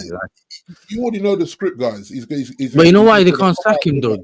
You know why they can't sack him? If you get someone like a Xavi, he looks like he's the type of manager that you want to give him the job at the end of the season, and then he gets that job. He has pre-season, he sets everything up, and you give him that season from there. This is the similar problem that you have, like the issue why you were annoyed about like Ten Hag being sacked mid-season, and then November times, and now you're bringing in a manager, and everyone's trying to write the season off, and he can't do what he needs to do. This is when, if you remember, when you got Amrim, I said, look, he has to adapt to what he has at this moment in time, and then when he gets to pre-season, whatever, he can do what he wants. Like, do you know what I'm saying? Similar to what a Slot did. Basically, what a Slot did. He looked at what players he had, basically done what he done in that season, and now he's getting his own players or whatever you want to call it. He can now do whatever system he wants to play if he doesn't want to stick to what he did the season before. So it's similar with him, But- especially when he knew that he Yeah. weren't going to get money in January. Do you get what I'm saying? I think that's the thing that really didn't make sense for me. Yeah, and the thing is, these have to be things that he's agreed to. This is what I would say, guys. Like, there's no way he comes in and they would have told him that they laid it down, because you have to remember there was no one coming in for any of them players from the bomb squad in January, so you knew there wasn't going to be money available to do much. I mean, they did Dorgu. I think Dorgu was what 15 mil. It wasn't a lot of money for Yeah, Dorgu. it's a little bit. And he's actually a left back who they said no, you play left wing back in this three, and he hasn't done bad. He's still got to work on crossing, all those kind of things. But it's just like, you knew what you were happening. Just go to 4-4-3 and let me see us in a 4-4-3 for 2 games. If we still think up the joint, then go back to your 3 at the back. But the in-game management, 4-4-3, right?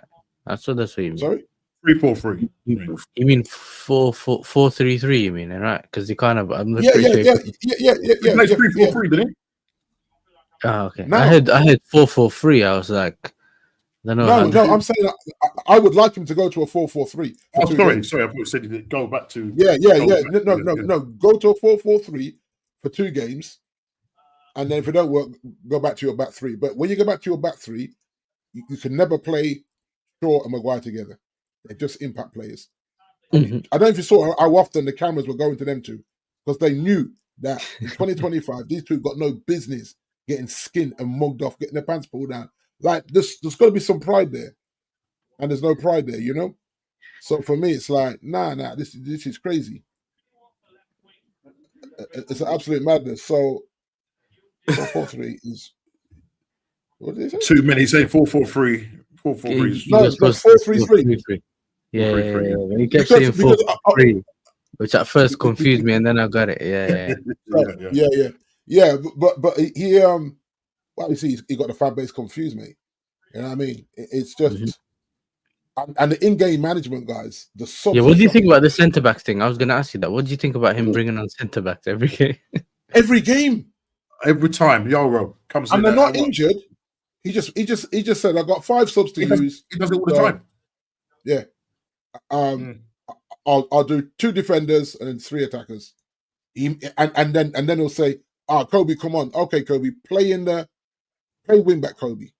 Or Mason Mount, play wing back. You're like, what? Nah, bro. When you're trying to win games, you gamble and put on more creators. Because if you're playing Chelsea are playing a lone striker, why do you need 3 centre backs? You know what I'm saying? It's like, nah, what are we doing here?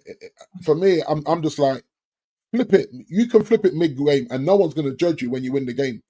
And this what he didn't seem to get, that he can actually start in his 3 at the back and switch it up after an hour and win the game. No one's going to criticize him for it. Oh, but it's like in his own head. Same with the captain. And, so and now I'm looking at would you give him to the end of the season or get rid of him? Well, just quickly, Jamie Carragher says Ruben Amorim at Man United is a disaster for him, and the club should just shake hands and just move on. The thing is, you've seen this. This is the thing, Kofi. If they say we're giving him the season and we get relegated, then what? What you're going to fire him after we get relegated? The fan base ain't trying to see that. You know what I mean? And like I said, because Wolves and whoever it is, was it West Ham that's above Wolves? Because they've been so shocking, it's almost like giving him it to the end of the season, and he might finish 16th or 17th and not get relegated. And everyone said, "Oh, we gave him a season." But for me, it's like, he should have been done in the summer. I just think the 15th place and the loss to, you scored Norm, and the loss to Spurs in the final, that's a sackable for me. Just those 2 things. Yeah. Forget about where you came in. Like, you told me you could coach. So coach some wins and at least get up to 8th spot in the league. And we're nowhere near it. And you know, you can't bring in 3 attackers, right? 3 attackers that have all done well wherever they were, and 6 games in, we're on a -4 goal difference, Kofi. Strong. Gokka is a strong. That makes no sense to me. Makes no sense to me. It's like how we already. It's like we're falling in love with being in a minus goal difference. It's just like our thing now. That's our thing. Man United are in a minus. We owe the league. I heard this the other day. We owe the league goals, which is quite funny that you can say that about a Man United team owing the league goals. We've always been. You know what I mean? We literally owe the league goals from last season. What did we finish last season? Was it -5 last season? The problem is, I think with United, it's just such a long-term fix. And, I mean, the supporters are expecting probably some immediacy of, some sort of progression. But it's never going to be with, like... It's never going to be with Amorim. I don't think, that immediacy of success is going to come with him like that. It's going to probably take like how Klopp had to use 4 seasons to shape the club. Come on. Yeah, but Klopp never had you guys finishing 15th though, Colby. I think in all the Klopp seasons, I think Zubimendi doing? I think only one he didn't qualify for Champions, but he qualified for the for the Europa. If I remember rightly. You can't come to a club like Man United. You have to remember, since the Glazers have been there, they've brought in 11 players. The only one that looks suspect for me is Ugarte in terms of he's just not what anyone thought he was going to be. Everyone else is workable players that can be with good coaching and in the right system. You're going to see them perform. But he's making our better players, i.e. Bruno. I'm not going to say Bruno's our best player now. I think Bruno's head's gone. I think Bruno's offended that they brought in 2 number 10s in the summer, even though Obama isn't really a 10, he's a winger. I think that offended Bruno as a captain because that's where he wants to play. So why would you go and bring in 2 number 10s rather than you bring in a 6 and you let me stay further forward? So I think that's where Bruno in his own head, that's where it started, of them 2 coming in, high profile players that scored more goals than him last season, and they come and took his spot in the team. Now he's been shoehorned in the 6 where he doesn't want to play, so it's a bear with a sore head. So any little thing rattles him. A hard tackle, a bombarded referee, 2 subs to wind you up. You're the captain. Why can't you stay focused and just and he's gone away from that hop, skip, and jump penalty, which he was scoring all the time. So why have you gone away from the penalty that worked for you? I'm saying Bruno's in his own head. He really is. And so, right, guys, I want to move on because I'm missing my game, bro. Let's just quickly just discuss Arsenal. Listen, we go away to Newcastle, a ground notorious here. We don't do well there. We go away there, win 2-1 to Arsenal. Great news. William Saliba signing a new 5-year contract till 2030. And listen, he's going to be with his fellow defender partner, Mr. Gabriel Magalhaes. Listen, Big Bert is doing this, and I'm really happy about this. And hopefully Saka will be the next one to sign. But just going back to the Newcastle game, listen, the first 30-odd minutes, we're playing a 4-2-3-1 formation. I was thinking it was 4-3-3, but actually it was a 4-2-3-1 formation where Declan Rice and Zubimendi are playing in the double pivot. Thing is, though, Zubimendi, I'm going to call him out because the guy doesn't do enough work, and you've got Declan Rice running up and down like a headless chicken, right? And for me, Zubimendi, I think, needs to be taken out the firing line. Listen, he started tonight, and I'm just watching him, and he's made again getting pressed on the ball. Yes, it's Champions League, so you should really have more time on the ball. You're playing against Olympiacos, yeah. They've started Moreno. I think he looks like he's playing. Well, he's playing Moreno and Zubimendi.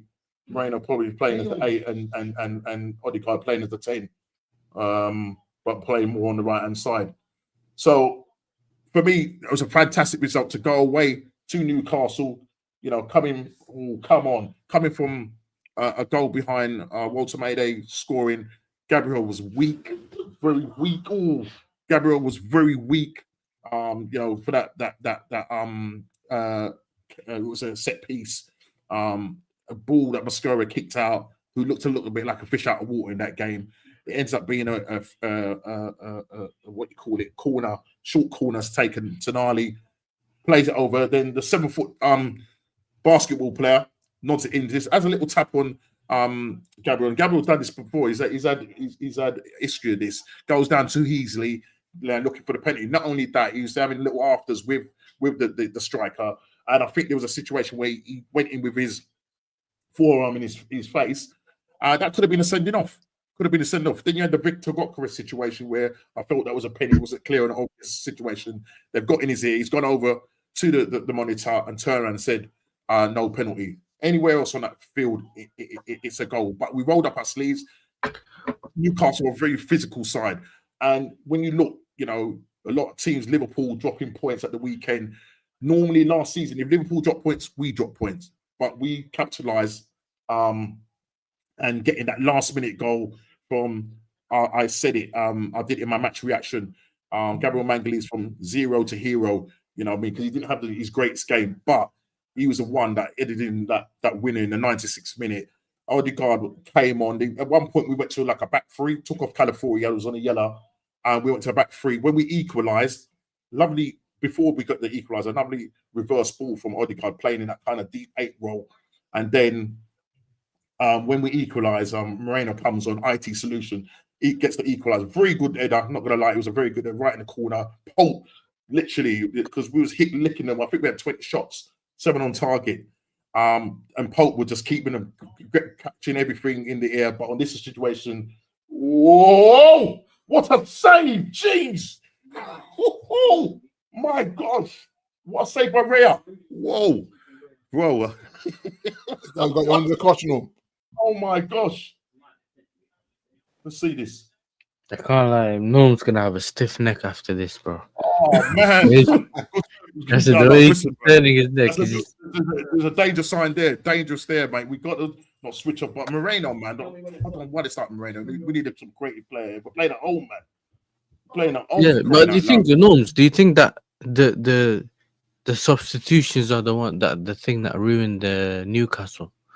I think taking off some of the players that they took off, I think Joe Linton shouldn't have come out. But that's, hold on a minute. But that's not, that's not my problem. If that's what you would do, I think, you've definitely got it right. Took off Joe Linton. But I think, did that help? Did that help? Yeah. What did you think? Yeah, and they were trying to preserve it, but we started to push, and it was good because I say we went into that game with Eze in that 10, so we had attacking players on there, and as I say, for the first 30 odd minutes,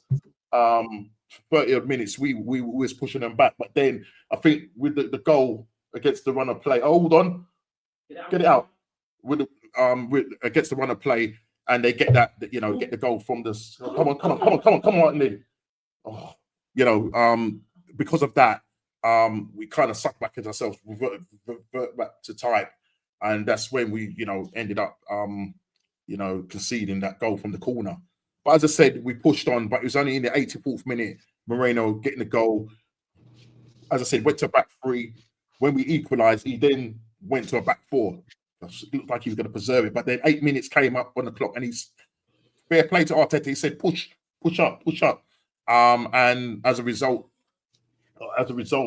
of that, we get that win in that. So I think it was great that we was able to get a result based on Liverpool, dropping points against Crystal Palace. And I'd say when you look at our next games, as you can see there, let me just take that off for a second. Arsenal are second with 13 points. Obviously, Liverpool on 15 points.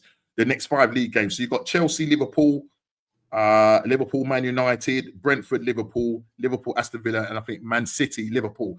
And Arsenal is Arsenal, West Ham, Fulham, Arsenal. Sorry, I keep turning me. I'm trying to see what's going on. Arsenal, Crystal Palace, so that's going to be a tough game. Burnley away, and then Sunderland away. Now, looking at those two fixtures side by side, sometimes we can't just keep jumping the gun. But looking at those side by side, who has the easier fixture? Yeah, definitely Arsenal. I think you lot have the easier fixture, but at the same time, if I'm looking, I'm sorry if I'm jumping, but when I look at your 3 fixtures, you're basically staying in London. Yeah, that's right. Yeah, we've got that's a bit easier. But at the same time, I think if we're going to be honest, that you've struggled against especially these 3 3 teams that there. We know that you guys 100%. usually don't do well against those teams. You underestimate them, and that's where you sometimes drop points. But at the same time, we don't know what Liverpool's like right now with the current situation. Do you get what I'm saying? Yeah, Are they going to capitalize or not? But this is the thing. Like, some teams had a slightly easier run in the beginning, and now their difficult periods coming, as in they're playing a lot more difficult teams. Now I think you've gone, because remember, you had one of the most difficult starts, and then if you look at when it comes to the level of teams you're playing against, now it's going to be slightly easier. It's just that usually you guys are known for dropping points against those teams. So if you are actually where you think you are, that's when you should be capitalizing. Grab all the points that you can from those teams, and then see where Kofi's team ends up. You know what I'm saying? But by the end he had a difficult run of games for a little bit of a period during October last year or last season. And we came through all those games and won the game. But you're not as fluid as you was last season, though, Kofi. That's the thing. Yeah, you can argue that, but it's just, I think, because also the way you spitting on the WhatsApp group, you don't seem too confident. That the new players are in, and just to get them going into that fluidity, it's going to be a little bit difficult. So that's what I'm saying. So you reverted back to you had the same situation last October and you got through it. Do you think you're going to get through this with the team that you are just sort of brought? I'll bring it back up again so you can see it. Yeah. I mean, I'm confident we can. Okay, Chelsea, Liverpool. Yeah, I'm confident we can get something. I mean, Liverpool, Man United. Again, I'm confident we can get something. Come on. What, against United? It's at Anfield. Yeah. Historically, Kofi, after the last 4 seasons, we haven't done well at Anfield. Yeah. I think it was only Ollie that went there and kind of got a point, or this run to Klopp. I think in general, we struggled at Anfield, but we'll see. Yeah. I mean, with the pressure of hammering and all that, you never know. They might just try and shut up shop there, and could end up with a draw there. But maybe I've got Liverpool back 7 more minutes. What about Brentford, Liverpool? Yeah, that could be a bit tricky. Tough game. Yeah, tricky game. Yeah. Then Liverpool, Aston Villa. Villa not playing as great, so I mean, they did win. Sometimes they turn up at Anfield. That's what I'm trying to say. They beat Fulham 3-1, I think it was. Yeah, sometimes they turn up at away as well. But then City, we know how to play City, and you're away to them, by the way. It can go either way. So how many points from that? So 1, 2, 3, 4, 5 fixtures there. How many points do you think you'll get from that? Out of the 15 points, how many do you think you'll get from that? Maybe 10. 10? Okay. Arsenal, West Ham. Yeah. 0. But then it's a 0. 0 points, blood. You know what I mean? No. I have a feeling, you're not going to get comfortable. Nuno at West Ham. I don't think so. I think we win that game. It's going to be tough, but as I'm saying, I'm not going to go in there and take it for granted. Okay. Okay.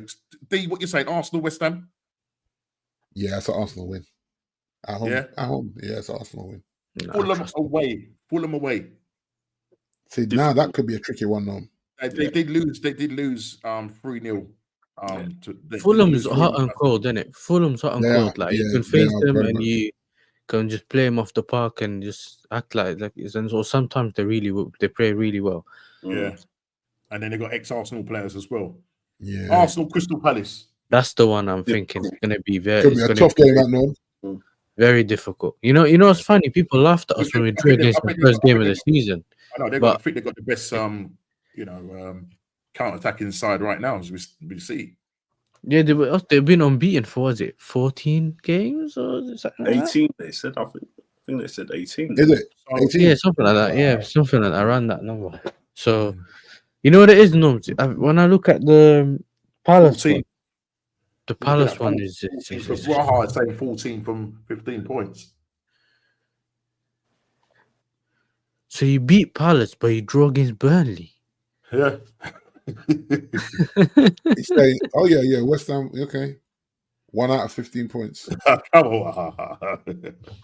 Big up, wow. You know what I mean? That's what He's I a Man need. United fan, isn't he? Yeah. He's a Man United fan, isn't he? Yeah. No, I reckon Arsenal probably pick up. They could pick up about 13. Okay. Yeah. So there could be a change of hand. I don't mind it at this stage of season because I know because the problem with Arsenal, we can't do it when it comes to people chasing us down or us chasing them. We just haven't got the mentality here at the moment. So personally. it might switch again. So But this is what I'm saying. You're right, Kofi. You know why? This is what I was saying. Some people have the easy period before, so they can go forward. But if they don't get all their points, when you have the easy period, you get all your points and go ahead. We got to make it count at home. We got to make it count at home. You have to make it count. You have to make it count. Yeah. Those are the opportunities you have to take. Well, I'll tell you what would probably help us is this, yeah? Mikel Arteta's plans to enlist and help pilots to improve communication. What's he doing? Where did you find that one? Because I've seen this was on Sky. Wasn't it? I think this was, and I went this brother. He's doing the most, isn't he? Bro, if he's not playing the Anfield anthem, light bulbs, pickpocketing. Now it's this thing now. But apparently he said in the press conference that this happened 2 years ago. But listen. He loves the gimmick. I wonder about the guy, and I'm sort of saying, I wonder about the guy. But this is the latest thing that's come out that he's gonna have conversations with the partners to improve communications at Arsenal. Why don't you just get the SAS? Why don't you speak to those SAS? Just get the players, send them to those SAS training that Troy Deeney done last month, whatever it was. Do you get me? Toughen them up and then bring them back, bro. Do you get me? This RAF thing don't make sense because you lot don't fly planes. You get me? Play kick you know ball. I mean? Like, you know what I'm saying? Well, Ha said, if this guy wins the Premier League, I'll eat my own head. Yeah. Pause. Hold on a minute. Did we score? Could hear some noise upstairs. Please tell us we scored. Please tell us we scored. I was just catching up. Yeah, I'm just catching up there, man. I think, hold on. What's it? Penalty? What's Victor doing? What's he doing? Come on, Victor, man. You do all of that to go and balloon it over the bar. What are you doing here? Open goal, no? No, he's made the run down the channel and he's gone away from the goal. He keeps doing that. Thierry Henry told him when you pick up the ball, cut across the defender. He's running. Has Thierry spoke to him? Has he spoke to him? No, he said it like in his. Oh, right. I thought he should speak to him. Thierry should speak to him. Bro, he should speak to him. He's the Arsenal legend, man. He's got access to all area, innit? Come on. Victor Lundgren about. I don't know if he's got access to all area because he speaks his mind. That's the thing about Thierry Henry. He speaks his mind. But he's got sometimes. You know what it is, though? Listen, you keep looking at Gyökeres, man. Someone said to me the other day, listen, Victor Gyökeres looks like he left his belt at home. Do you get me? And he's running for the bus. Do you know what I'm saying? he didn't put his belt on. Like, bro, he does this thing where he runs across the ball. Well, not across the ball. He runs sideways and then tries to curl the ball in it. They know they try to wrap it. But it's like similar to what Rashford used to do. But it doesn't, like, you have to make sure you get your body position right. Because if you don't, and you mistime it, even a couple milliseconds, you end up either underhitting or overhitting it. Do you get it? So it doesn't work. So and the Premier is a lot quicker. You know what I'm saying? So you don't have that kind of time that you had when he's playing for Sporting Lisbon. You don't have that time. You know what I mean? You got instinct. If you're an instinctive striker, you're going to hit that first time. And you talked about Harry Kane. You know, pick up the ball and turn and bang. He doesn't have to think about it. See, I think Gyökeres is just overthinking it. You know what I mean? It's not just that, to be fair. I think it's also the way you guys play. Making an angle really lovely ball by Odegaard, but just making an angle difficult for himself. Do you know what I mean? I think a lot of the times he just has to hit it first time. Yeah, that's what I'm saying. It's even Newcastle. He was in the box, the ball's coming, a cross coming, or even a low cross, and he tried to take a touch and then another touch, and then I'm like, bro, first time, because them mans are gonna come. You know, you think you got all the time in the world. Not in the Premier League, bro. not in the Premier League. But yeah, listen, I hope he does get a goal tonight. You know what I'm trying to say. But yeah, he's got to do better. He's got to do better because I can guarantee you this, and we spoke about it last night. Not last night. The other day on the Aaron's channel about the fact that there's a possibility that once Kai Havertz is fit, you know what I mean. If Victor is not firing, then the chances are, you know, he definitely go back to Kai. You know there is though. No, you're right. You know why that would work. Not in terms of as a finisher, yeah. Sometimes when you bring the better footballer, you automatically play better football. Do you get it? And if it does help to have someone that does keep possession, because with Gyökeres, he doesn't necessarily keep the possession. Do you get it? He keeps bouncing back or going out. He's not technical. Yeah, which means you guys have to press a bit more to retain the ball again. And so if obviously with Newcastle, you had a bit more luck because they kept clearing it. Yeah, because they kept going for long balls. As soon as you get it, you can just retain it and keep going. But yeah, so if you see, maybe he allows other players in more, whatever. If he comes on, obviously we know who the better striker is. But do you know what I mean? It all depends on what the manager wants. Because this is the thing. It's what your manager's doing and what these managers doing is the complete opposite. I mean, one has a striker that he knows doesn't run behind, but he wants him to run behind. I know Sesko can, but I'm saying when you had other ones, you know that you have a player that is better running behind, but you want him to do what's it called? You want him to do the Havertz role. So it's a striker. Sometimes, he might be able to adjust, but at the same time, if you play to get the best out of him, that's when you get the best results, as in terms of what you can get out of him as a player. So it doesn't make sense, but listen, if it works, then it works, and that's what we usually say. If it works, it works. Till then, no, I mean, and I think that's the thing. I think he's got to find his way. He's got to find his way, and even try and create for himself, as I say. But yeah, he does need the service. And as I said, it's something that Arsenal are going to learn to play with a striker. Because a lot of the times when you see him playing, it looks like they don't understand how to play with an out-and-out striker. Because Havertz is not an out-and-out striker. He's a guy that will come deep for the ball and link players up. So you know what I mean. So it's going to take time, but I haven't got time. You know what I mean? I need to see this guy firing because we've spent the money, and he's come with a reputation. But listen, right now, the elite strikers like the Harry Kanes and the Viking, or the would like to call him the Terminator, Haaland. You know, it's nothing for them. And the guys He just scored again, Norm. Haaland just scored. Haaland. That's what I mean. Was it 2-1 now? No. I think he scored the first goal, didn't he? Yeah. Okay, I think it's 1-1 now. I think it's 1-1. Yeah, the opener. Yeah. Monaco, isn't it? Yeah, 1-1. Yeah. So there you go. You know what I mean? So he's a machine. They're scoring, but they're letting in goals as well. They're scoring and they're letting in goals as well. But look, I said we got this game we're playing tonight. Hopefully, we should get a win.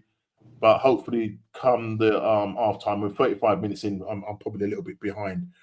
He does make some changes, just get some creativity going on up there, and see how we get on. Because we're making it a bit hard for ourselves. You know what I mean? I was expecting a bit more goals. You know what I mean? We've had a couple of chances, but yeah, we need to make it. We need to make it. We need to make it happen. But yeah, so listen, the weekend, you guys are going to end up at home to Sunderland. We've got West Ham, and obviously Liverpool going to Chelsea, and obviously you've got Leeds hosting Tottenham. So it's going to be interesting how the weekend pans out. Hopefully Arsenal will get the win. I'm probably looking at a draw with Chelsea and Liverpool, and then Man United. Who knows? Toss of the coin. it's a toss of the coin in that situation. But let me just quickly add this to the stage. D. This is the Fantasy Premier League. If we just do a quick shout out, and then okay, league table. Yeah, just quickly. Top scorer this week was Our guy in 7th place, Bosman United, with a solid 73 points. Our leader, 72 points, Del Grady. Phil gets back into 2nd. Ez drops down 1 still with a nice 60 points. Kofi's 10 points. Kofi's risen again into 8th. So Kofi's showing promise. Last season, man, I think he was holding up the table, wasn't he? Yeah, he was. Yeah. Malcolm X has stayed at 12 norms. Okay. 46 points. We got propping up. We got Mark Connolly propping up. I think that's one of Chili's guys in 23rd.